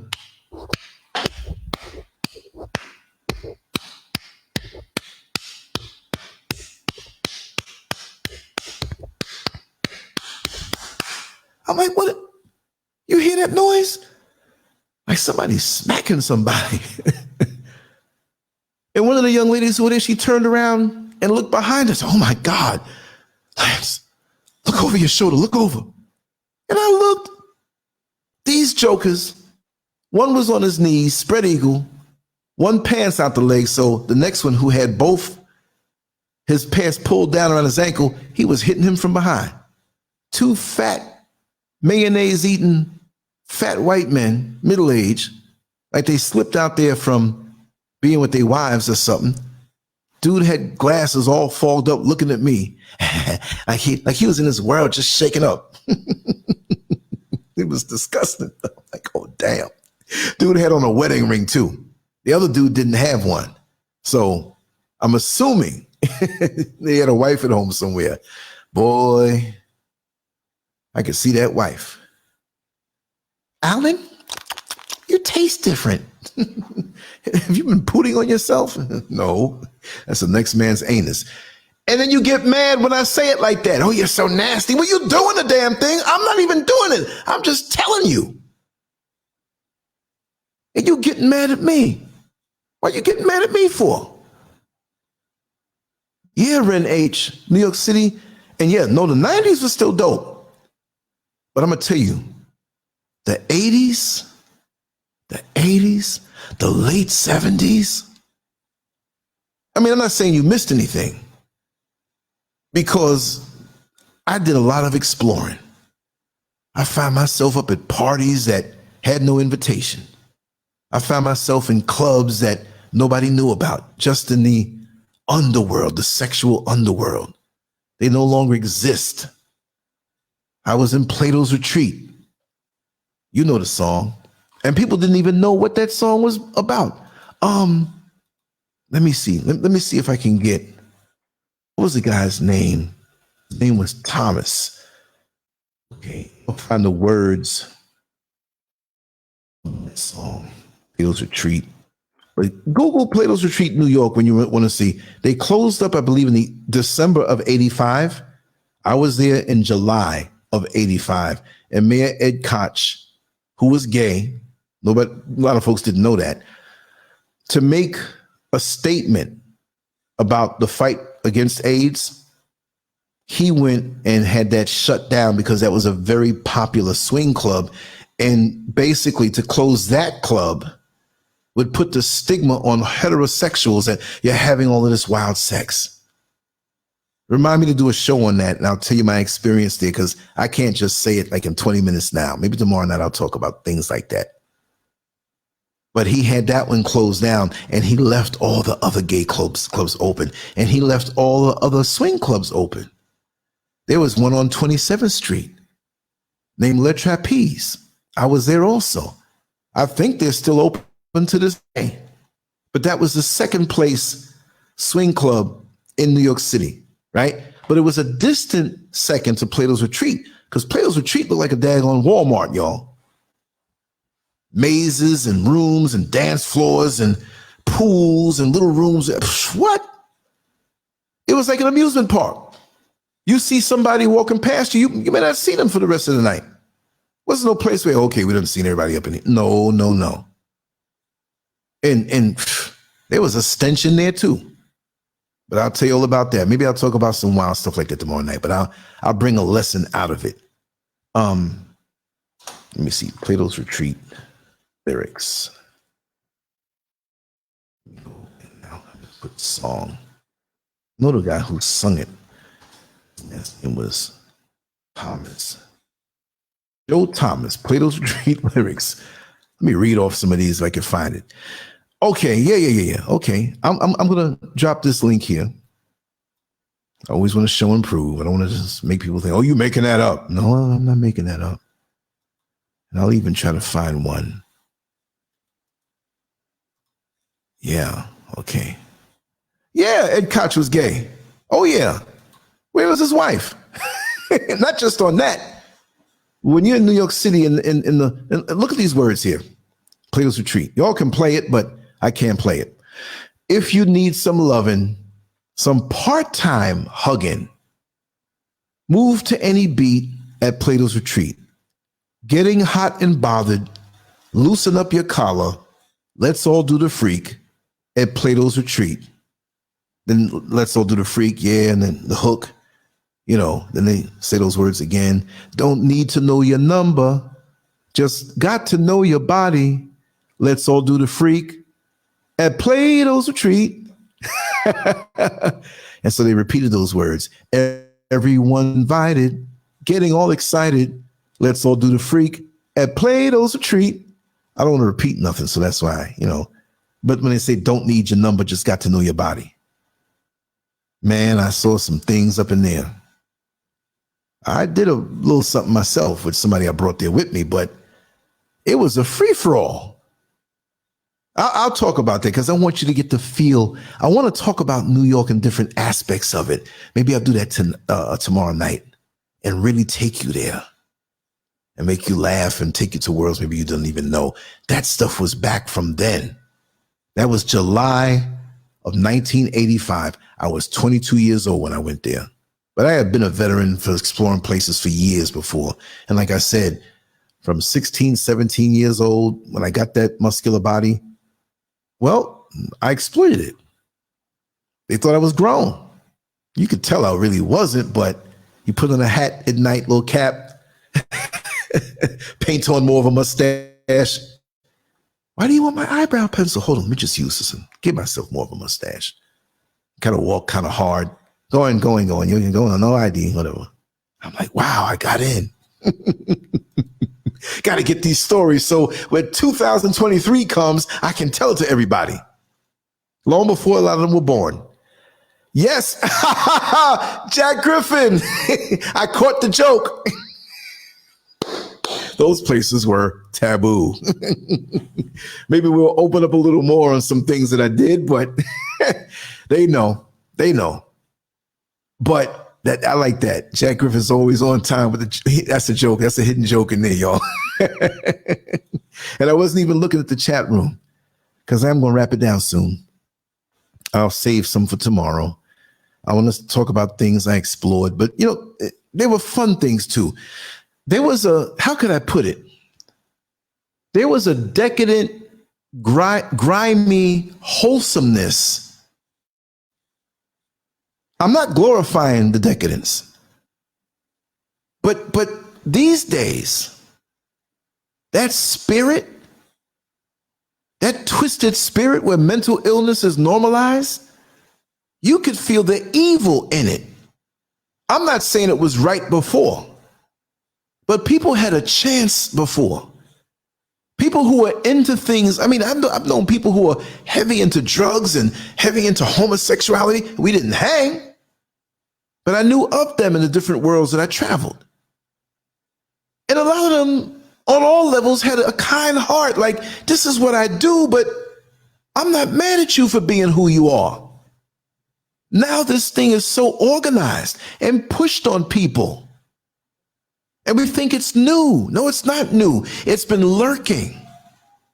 Like in your backyard or the side of your yard when you were a kid and you lifted up that heavy stone and you dropped it quick because you saw all kind of bugs that don't like the light.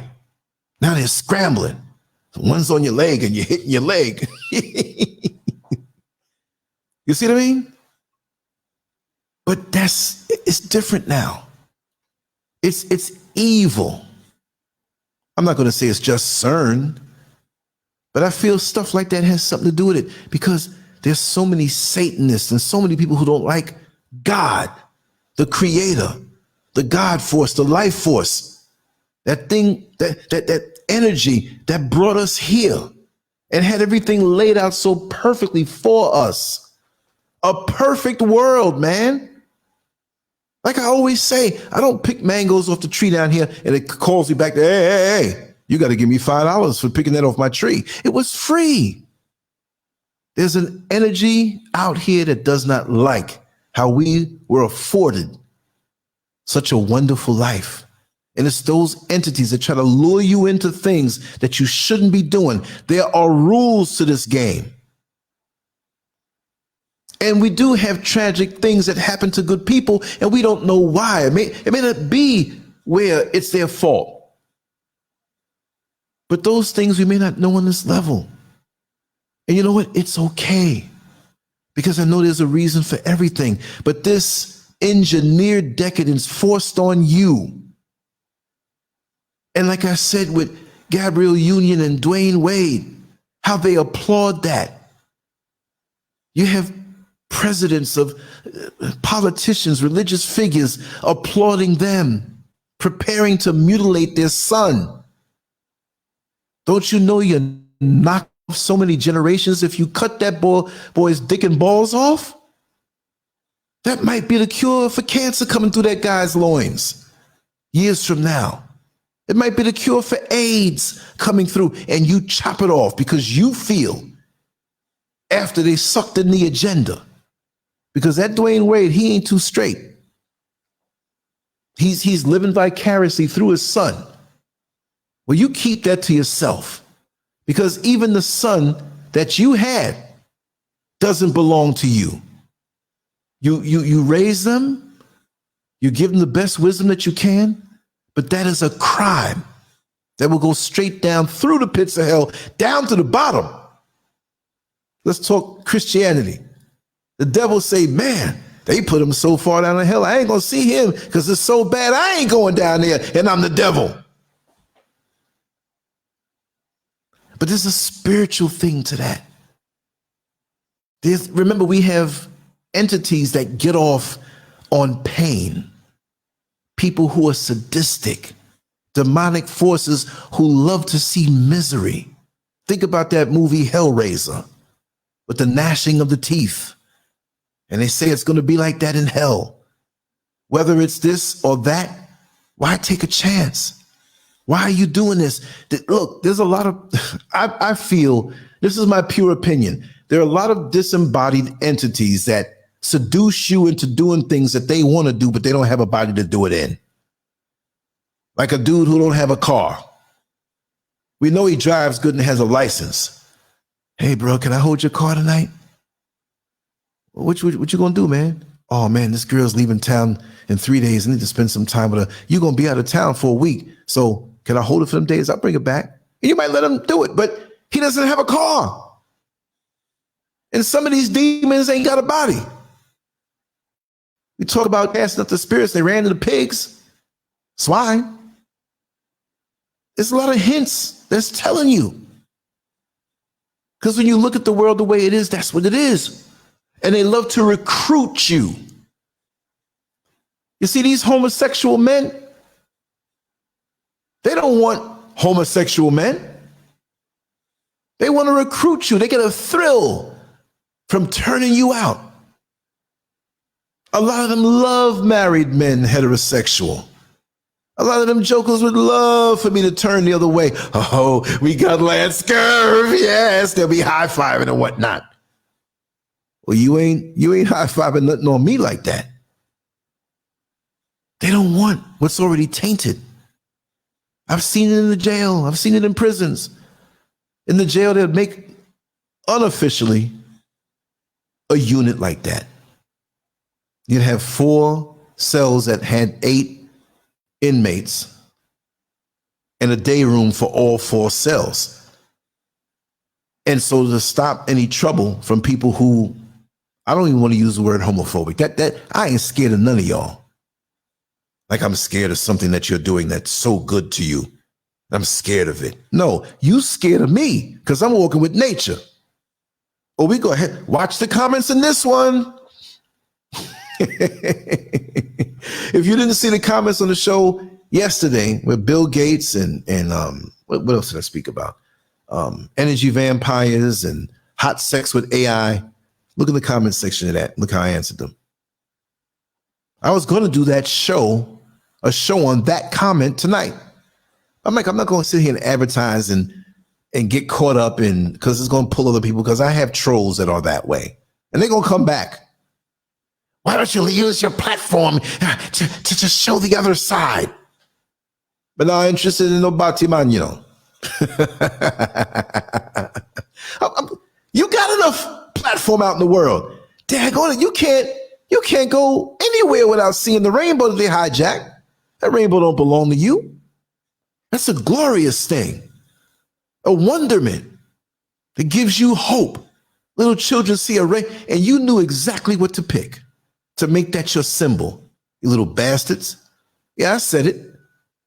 You had a thing about coming after the kids from that.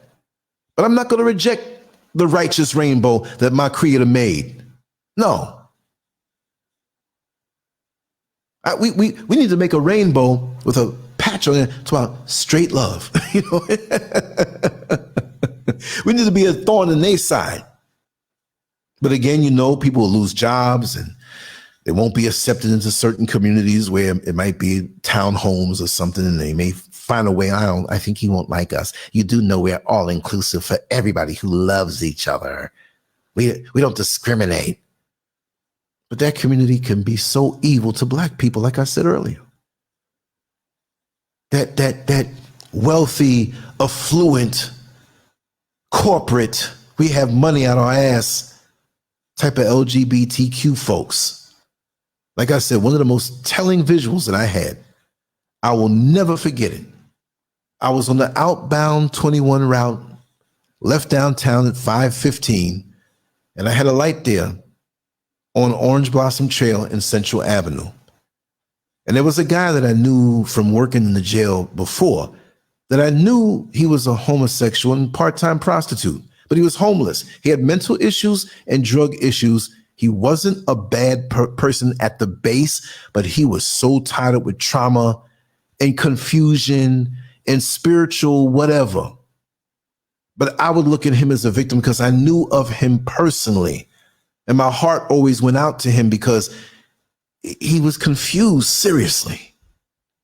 So he was digging out the garbage can. I was at the red light. I gave him like about $10 or something. I think I had 2 tens. I gave him like $10. I felt guilty about not giving him 20, but he was hungry. He smoked crack too, but he was so emaciated. He wanted to eat, because I remember in the jail he loved to eat, and he still stayed skinny, right? So he was digging in the garbage can. He took the $10 and he still dug in the garbage can. That's how hungry he was. But to my right, not next to me, but on Orange Blossom Trail, there was a drop top Mercedes-Benz with 2 men in it, and they had their hair all fluffed up and blonde and had glasses on, one of them, and they had their noses up in the air, and they were facing south at the light. And the lights took time to transition because there was a turning lane on Orange Blossom Trail on both sides. So, you know, you have the arrow, you got to wait for that. So both sides to go down, up or down, north or south, east or west, you got to wait for that turning signal to go. So I'm sitting there, gave him the money. He went back. I see this Benz pull up and wait in the turning lane. And one guy tapped the other. The driver tapped the guy in the passenger seat, and he pointed at the young black man who was digging out the garbage can, who by his motions you could know that he was gay. And they chuckled, then they started laughing. And they made the turn, coming toward me, going behind me on the same street I was, and they were letting me, oh, really? So this is why I say, when you black and you feel that you're in this lifestyle, don't push that stuff. Don't push that stuff. Them people don't love you. They're using you. Like I always say, there's a little black spot on the sun today. You're that little black spot.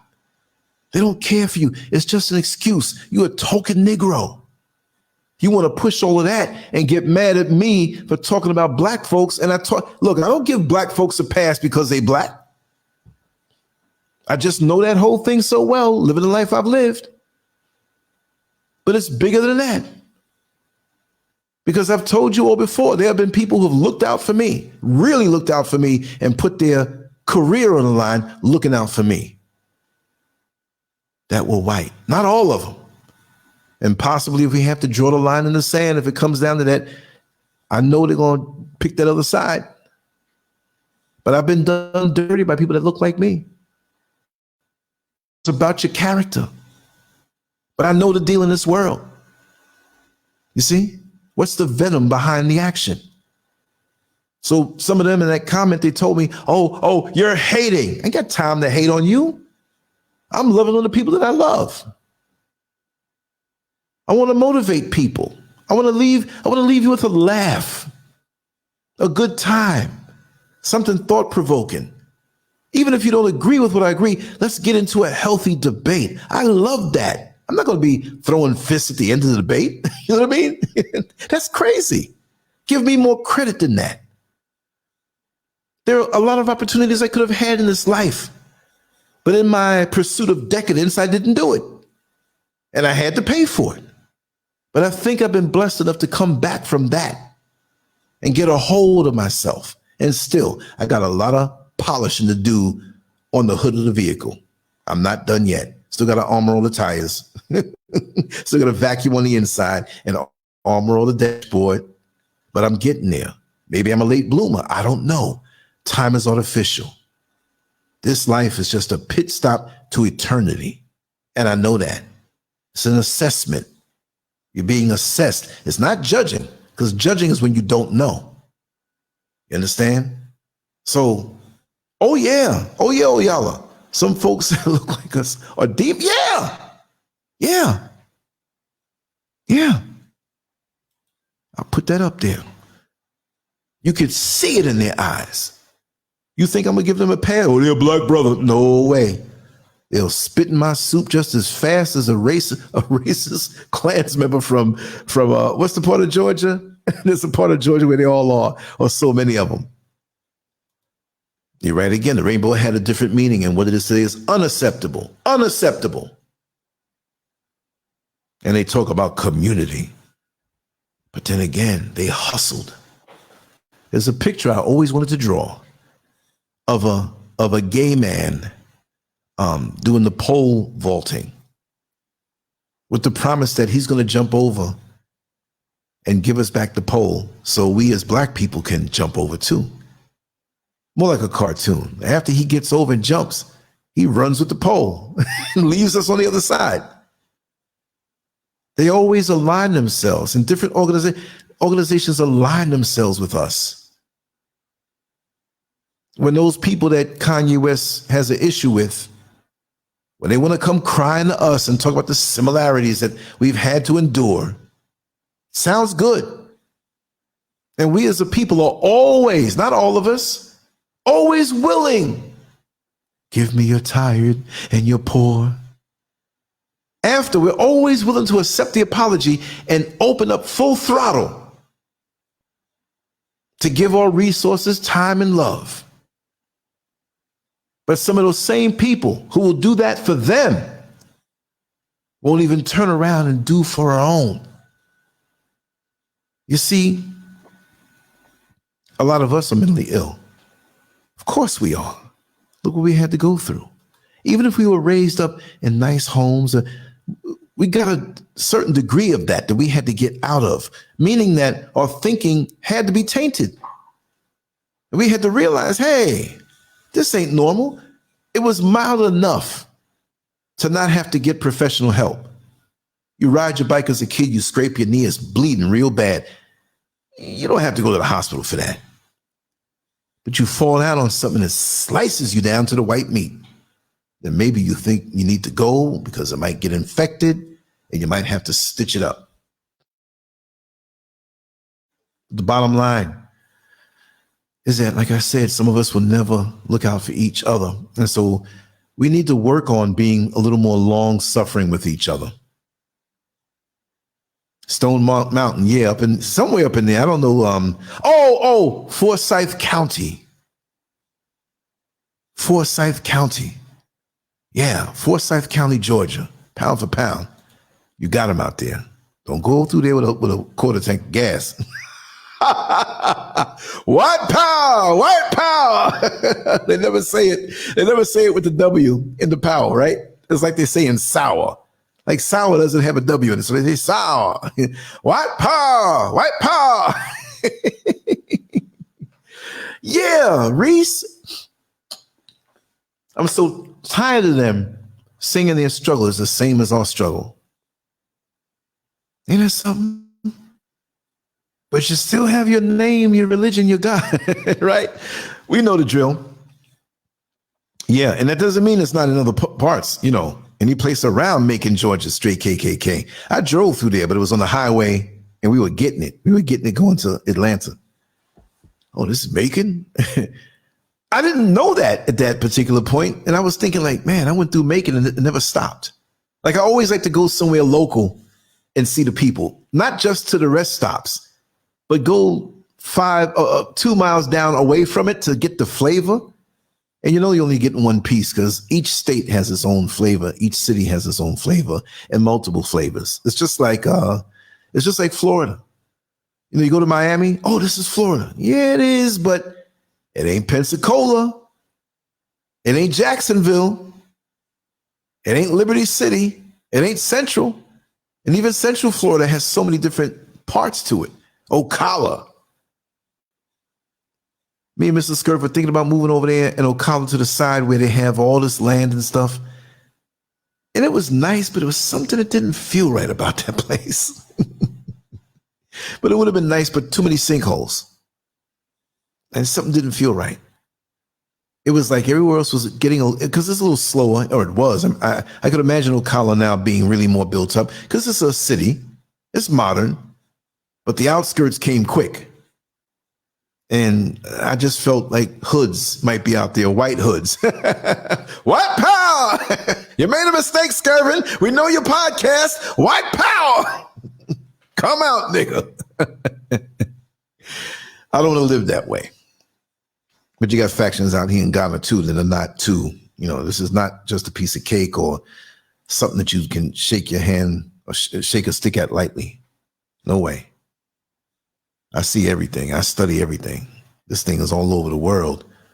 Just the mental illness, the power grabs, the greed, the things that just mess up human nature. So it's just like whoever you have in your life who you can love, like all of you here, even if I didn't meet you face to face, Jack Griffin, we grew up together from the 70s. So, we all got busy with our lives and stuff like that. But at the core, we have that connection.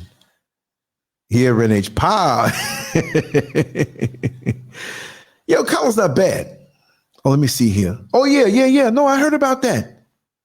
And it was where they were hesitating to arrest her. Yeah. We might throw that in tomorrow because I have to do that on Rumble. YouTube going to try to get me if I talk about that. And I can't talk about that and hold back. Lance, did you hear about the white woman who shot and killed a black woman right in front of her children in Ocala, Florida last week? They just arrested her. Stand your ground. But how did the black woman present a threat behind a locked door? And you can see her enough to shoot.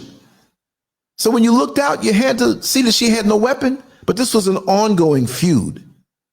So in there, it almost seemed like the sheriff deputy there, like he didn't want to really, come down on her at first. Like he was trying to walk the line. You know, he's got to go to that Klan meeting and he's going to have to pay for that.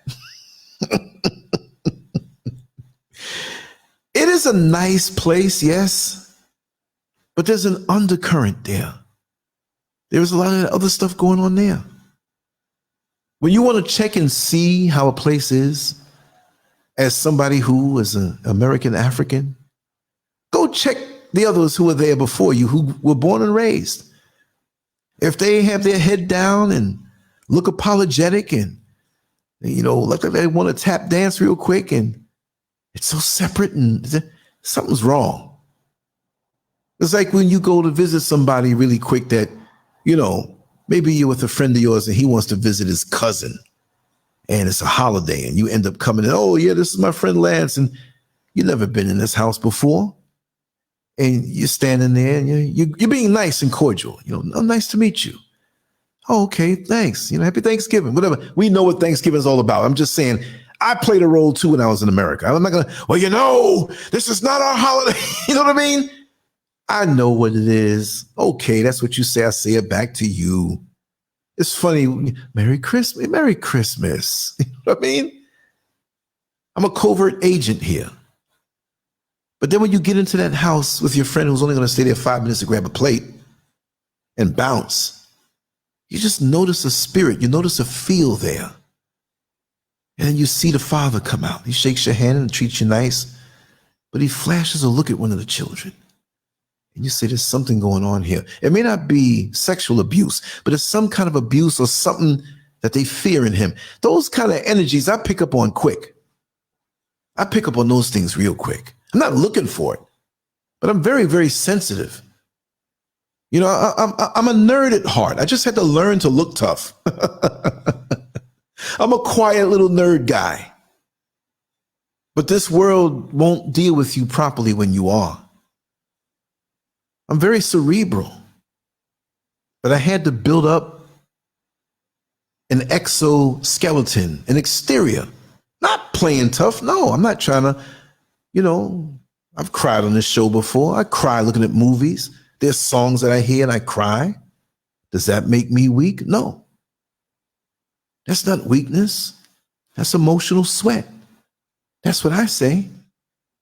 I feel all range of emotions. That's why I'm sensitive to people. So for somebody to say that I hate them because you diddling the same sex that you got between your legs, I don't hate you for that. But don't come and say I hate you because is a melanated human. HUE-MAN. I love you. I don't love what you do. All right. I don't need to know what you do. But there's an overlapping part of our existence that we know the similar struggles growing up in that place. And I say that place because I'm here now. And there's struggles over here that I know to circumvent because I'm a foreigner here. Don't think that when they come to you and say, Akwaba, my brother, oh, my brother, I'm so glad you are at the homeland. They ain't thinking like that. Translation, for a lot of them, welcome, fool. I know you got a lot of money because you're American. So I'm going to treat you right, make you feel at home until I can get in them pockets. And that's not everybody. But they try to hustle us. And there are some who are not like that. Many are ignorant to those dynamics. I'm not saying ignorant like you stupid and don't know anything. But studying this place has taught me a whole lot about how Black people out of America think. And again, it's not like we all think in a monolithic manner, right? But there's similarities. And again, I say the analogy is like the bus route from downtown. All the bus routes take the same street pretty much to get out of the bus depot. And as time goes on, it spreads out. So a lot of us know what certain things in America taste like. It's up to us to decide how we deal with it, how we react to it. Do we have the fortitude, the strength to deal with it? Do we have the intelligence to know how to take certain things and bring this into the later rounds and defeat it? See, we take a lot from those who don't like us, but we refuse to take a lot from the people who look like us, and we well understand the similar struggles that they have. And we have to learn to be long-suffering. because we don't know their upbringing.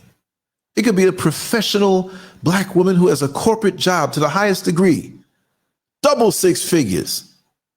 And she may look at me a certain way because maybe I look like the man who beat her down when she was younger and didn't have anything. That's her mind not conditioned to come out of that trauma. So if she treats me a funny way or says something funny to me or uses her status to try to make me feel lower, I got to look through that and say, there's certain factors here at play that I don't know about. So I'm not going to rag on this woman because I know I'm a lovable guy. And I wish her no harm. See? So we all have a lot of things that we have going on as black people. And because of our own challenges in mental health, I'm not going to say mental illness. Some of us, yes, we're mentally ill. Like I said, my mental illness was lust. Unbridled. Some other people is gambling. Some of it is anger. They want to fight everybody. What you looking at, man? I mean, you might have rubbed your eyes a certain way and glanced over somebody. They don't know what you're looking at. I'm not looking at you. I see you. Everything I see, I'm not looking at. Sometimes you hit the red light, waiting for the light to change. And you're just staring straight ahead. And you see people. You're not even registering them sometimes. You're deep and lost in your own thoughts. But it's crazy how we treat each other. So if we take a little more time to try to educate each other and to embrace each other, not get pulled into the hustle, because you have people here who use trauma as a hustle. They're always whining about something, and but at the end of the day, they want money. We don't know how many layers a person has over their real selves. Those prior defense mechanisms that they've had to use to get through certain situations and relationships that were abusive or families that were emotionally disconnected. There's some people who don't know how to show love.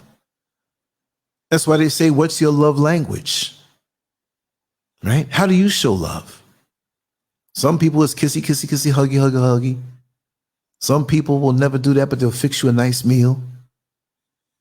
Some will make sure, some men that you get involved with, I'm just using this as an example, they may not be into that whole thing, right? But they show you love by year in and year out, making sure the bills are paid and you're taken care of.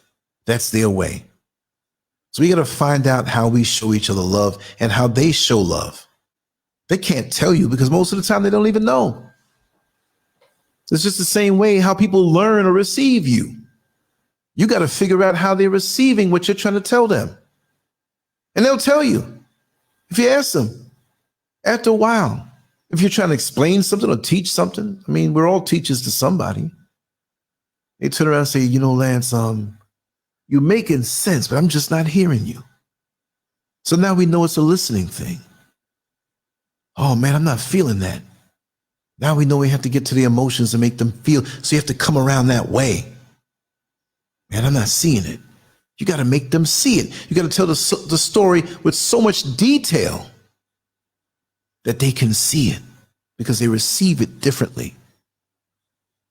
You take a Mexican to the Kennedy Fried Chicken down in the hood, he ain't going to eat it. He going to eat the chicken with the spices on it. The Italian man says, I want to eat this chicken. I want chicken cacciatore. I want some Alfredo sauce on this bad boy. You know what I mean? Same chicken. But it's how we dress it up.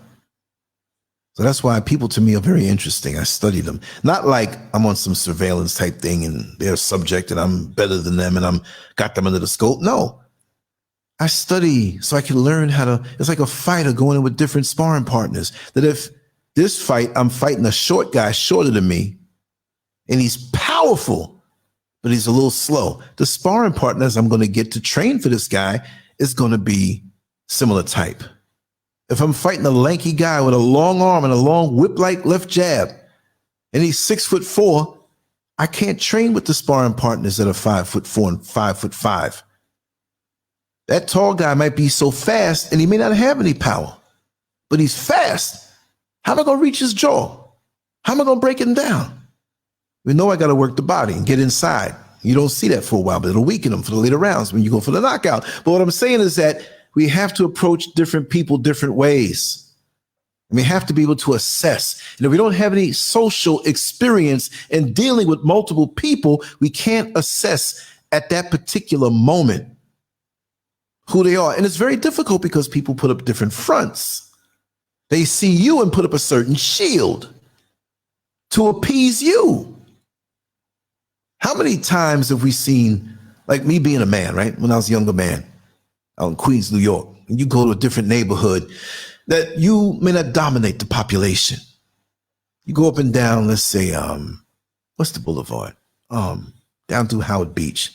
Oh God, I'm forgetting already. And you go to a pizza joint and they say, hey, my man. Hey, blood, what's good? Because they're watching them blaxploitation movies and they think the way to relate to you is to say that. But that's not what they really want to say. I'm not saying they're racist or whatnot, but they may not know how to deal to assess that maybe I'm not a hood rat or limited in my thinking. People have placed that on me. Oh, he's just dumb and strong and I'm a lot more than that. But if you want to think that of me, I'm going to use that to run circles around you.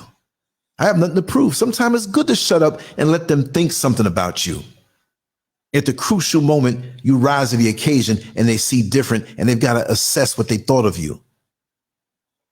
I don't have nothing to prove to nobody to prove to you I'm this or that. You'll see what I am over time. And that's our problem. That's our problem. And there's so many of us trying to rip us off. So many of us that are so jealous of each other. There are people I found out, down to the years, man, that person jealous of you. Why? I got debts like them. I got to pay bills. I got to work like them. Why are they jealous of me? Man, you be on YouTube. What? Last time I checked, getting on YouTube is free. What you talking about? Don't be mad if the gym is free and I got in shape and you didn't when you could have went. Don't be mad when you in the cake and ice cream section, tater chips, all that stuff, and I'm trying to watch my stuff. I may do something once a week. But don't be mad at somebody who put the work in. Learn from the example. They lead by example. Even if they're an enemy to you, you see what they do. Don't you think Russia spies on the U.S. and the U.S. spies on Russia and the U.S. don't spy on China and the U.S. and Korea spying on each other? A craft drops in on native soil and they go and break it down. Let's see how they made this. Let's see their technology. You can do it too, whatever it is you want to do, even if it's not a YouTube page. This is something I do. This is an extension of me. Jack Griffin can tell you, I like to run my mouth. As long as you're getting something from it and being entertained. I'll be the class clown, make you laugh. I like to make people laugh, make them think. Cross Bay Bull. Yeah, there you go. Thank you, Broderick. I'm thinking all kinds of things. Yeah, Cross Bay. You got that first little bridge. You go a little bit. Then that long road where people are fishing and whatnot. Then you get the other bridge. You go out to Rockaway Playland when it used to be out there. Wow. Beach Channel High School. I remember sometime when my father didn't want to really go far to fish because we go upstate at this lake called Sebago Lake. And it was a pretty big lake. And it had sand like it was part of the beach. It was big. Had good fishing up there. So sometimes let's go on down by Reese Park. And we go right there at the base of that second bridge that when you're in that part of Rockaway. And I remember being there and I remember watching the rats run up and down on the construction site of Beach Channel High School. And it wasn't even built yet, but they had all the bricks lined up. And the next year, over time, they're working on it. And I love seeing that bridge and just pulling up some fish from there. And it wasn't somewhere, oh, we got to bring back all this fish because we're hungry. It was a sport thing. And every time I heard the song the other day too. Whenever you need it, I'll be there. I'll be around. And that song, it was playing, was it like 1972 or something, 73? But that song forever takes me back to being right there. And that was around the time when Beach Channel High School was built. Maybe I'm off by a year or two. But when I hear that song, it takes me right back. My father had a little joint compound bucket that was cleaned out, and we catch the fish and throw them in there. And there were bait shops along Cross Bay Boulevard. Thanks for the recall there again, Broderick. Thank you. I done been so many places. Not that I'm world traveled. I'm not. I'm basically East Coast traveled. Now I'm in Africa, right? What's that? But traveled meaning that with experiences with people, human beings, human nature, that's my traveling. You know, because you can go far and wide because human nature, no matter where you go, it's similar. So you go to a different country, you may not know the language, but you see certain things at play merely by an expression on their face. Say, okay, I know what that look means. It goes beyond language and culture, you know? Amazing. I did not know I was going to talk this long. I said after the 5-hour show last night, I did not know I was going to go 2 hours and 32 minutes. I want to keep on going, but I want to talk about some New York City stuff tomorrow night, some decadent worlds we're going to travel through. I've got to be up for that. And Mrs. SCURV is going to be up doing the garden, watering the plants tomorrow, and I'm probably going to sacrifice and get up early and go with her. If I do, I'll get some footage, but I keep telling her, don't leave so early. Give it 2 more hours. I'll come with you. I wake up and I'm like, man, I knew I heard her leave. She's gone. And I turn around and go right back into bed. But yeah, I do want to get some footage up there and stuff like that. But yeah, everything's working out good. There are many angels that have come into my life, have blessed me. Several of them are here. I won't mention any names, but all of you are. And I don't mean angels in the European sense. I will talk this way in the hoteps. What you mean by that, man? You talking about angels, man? What, you got a Christmas tree with an angel on top? Not talking that way, but you know, we know what we're talking about. If you want me to set the record straight, I will. Then you'll know, oh, he knew what time it is. But I'll speak a certain way. I'll be around. Yes. Yes. I'll be around. Dun, dun, dun, dun, dun. I'm going to play that tonight after I get off the show. See me? I say I'm weird, but I know I'm not weird. I have a very complex brain. And I wake up hearing music. First of all, I hear music in my head all the time. Very faint. Like, you know, when you have a picture-in-picture television screen, and it's that little picture? Well, I'm watching the big screen, doing what I do through the day, but there's music playing in my head. And the only way for me to get that out of my head is to play the daggone thing and just vibe with it, and I don't hear it no more. So maybe that's mental illness on my side. But it's not like I hear voices. I will let you know. Like, listen, I'm going to take a couple weeks off from this YouTube thing because I'm really hearing something else. Voices inside my head. Right? That's, you know, it is what it is. I love life. I love people. I love my people. You know, we have rough challenges sometimes, but like I always say, and my personal saying is to say that, you know, to enjoy the sweet, you have to taste the sour. Now, how do you know it's sweet if you never tasted with sour? Right? What if everything was sour? You wouldn't know sweet. That's the beauty of lemonade. You don't put too much lemon juice in, but you put enough to have that confusion on your taste buds, just the right amount. And so that's what it is. The sour makes the sweeter sweeter, and the sweeter leaves you with enough fortitude to know that the sour is not going to last too long. You understand? So that's how I get through. And it's a little deeper than that, but just want to thank you all for the energy that you share with me. And you know, oh no, they'll throw me off the stage. But if I go there and shake them, like, you're going to throw him off the stage? I'm not going to do that thing. You know what I mean? He might break off and, I hear music in the streets. Yes, I hear the funky beat. Oh yeah, you're doing it now, right? Now I'll go up there and tell jokes or something like that. And go up there and do my perfect imitation of Farrakhan. They'll be like, listen, just let them do it. Let's not reject them. We don't want the Nation of Islam coming for us. Oh, yeah, set it off. When I hear set it off in my head, or I hear it, when I actually hear it, it's the part that goes that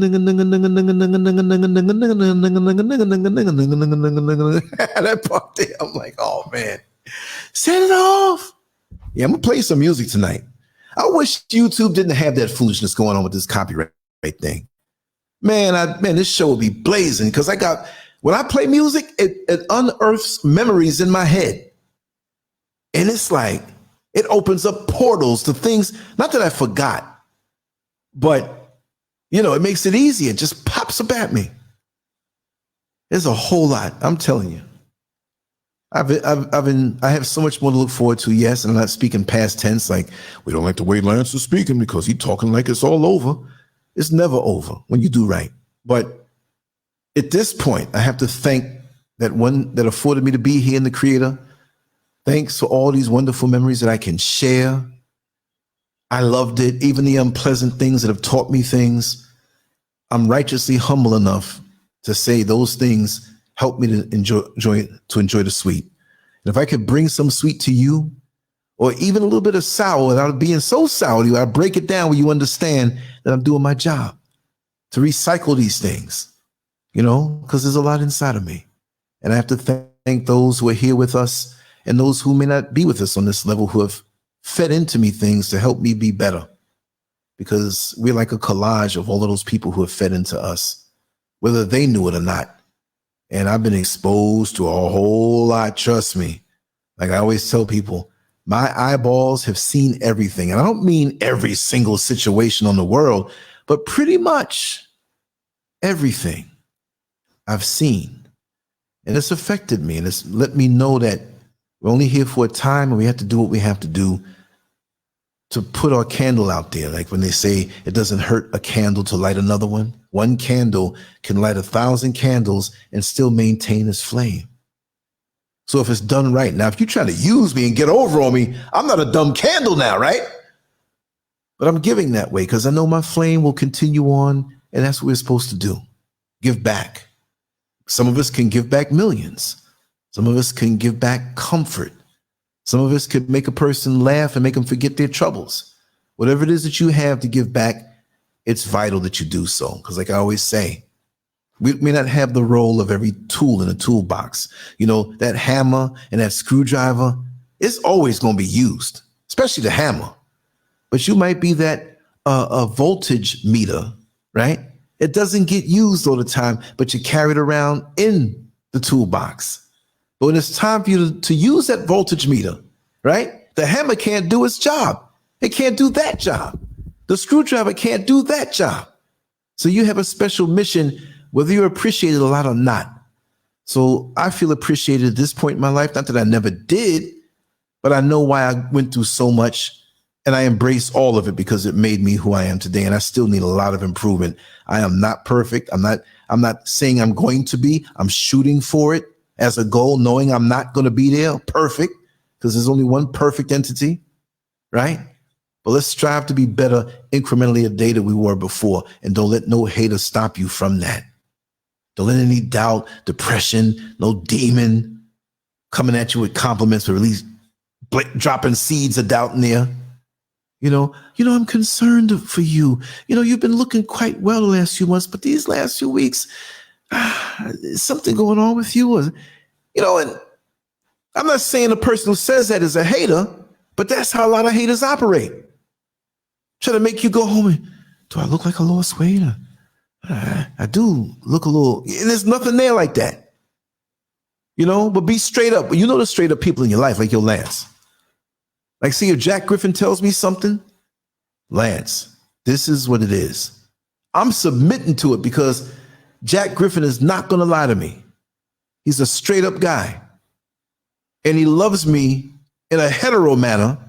And he wouldn't want to see any bad come to me, just the same way. As crazy as I've been in my life in certain areas, if I say, hey, listen, this is sincere. This is what I see. I'm not trying to stir up any whatever. So when you have people in your life like that, you're truly blessed. Forget about Christmas. Forget about, Valentine's Day, this person. Forget about all of that stuff. Who can ride and die with you every single day where you can tell them all kind of things about your life and they still love you? What about that? What about that? So anyway, I'm going to play a little music. We will be back on tomorrow night. I'll try to be on time. I was late tonight. We put a little 2 hours and 41 minutes in. I did 5 hours. I like to do the time thing. I want to do more of that. I look like an oily Mexican jumping bean right now. That's why I didn't show my face. I didn't feel like the lights in my face. You know, I just felt like that. But to be more footage, more stuff. And from the heart, any topic that you want us to talk about, we'll talk about. Giant game. Thank you, thank you, thank you. You know I'm nuts, but I'm going to be right there on point. You know what I mean? Like, I've done so much and been through so much, but when it's time, I'm going to do you all proud. Trust and believe that. Understand that. Yes, yes. And all the names that Raw Reality's mentioned, all our regulars, all our, I love y'all. And like I said, anytime you want to have a show on something, you may want to get on, or you may say, Lance, we have to talk about this, but I don't feel like going on Front Street. Tell me. I'm Mikey. Mikey will do it. Right? Mikey will do it. Yes, indeed. Yes, Ren H. Yes, mix genre faves, Giant Gain, Oyala, Master Glam, Willie C. Holman Jr., Gifty, Sine. I'm going to sleep good tonight because I had a good one tonight with y'all. Yes. Yes. Sister Miko, Queen Midas, Broderick. Thanks for that Cross Bay Boulevard reminder. I was going to go on a map and say, listen, I forgot it, but I got to, like that dude of Delroy Lindo when he was playing the numbers guy in Malcolm X when he was old after the stroke. And he was like, Malcolm, did I really miss out on that number?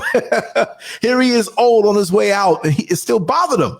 I'm like that in a little way, Like I always tell you, if you ever go on LANCESCURV.com and read an article or something and see a typo, please tell me where the typo is. It would drive me crazy. Yes, we love you. We love you. I love you. I love you all. Thank you so much.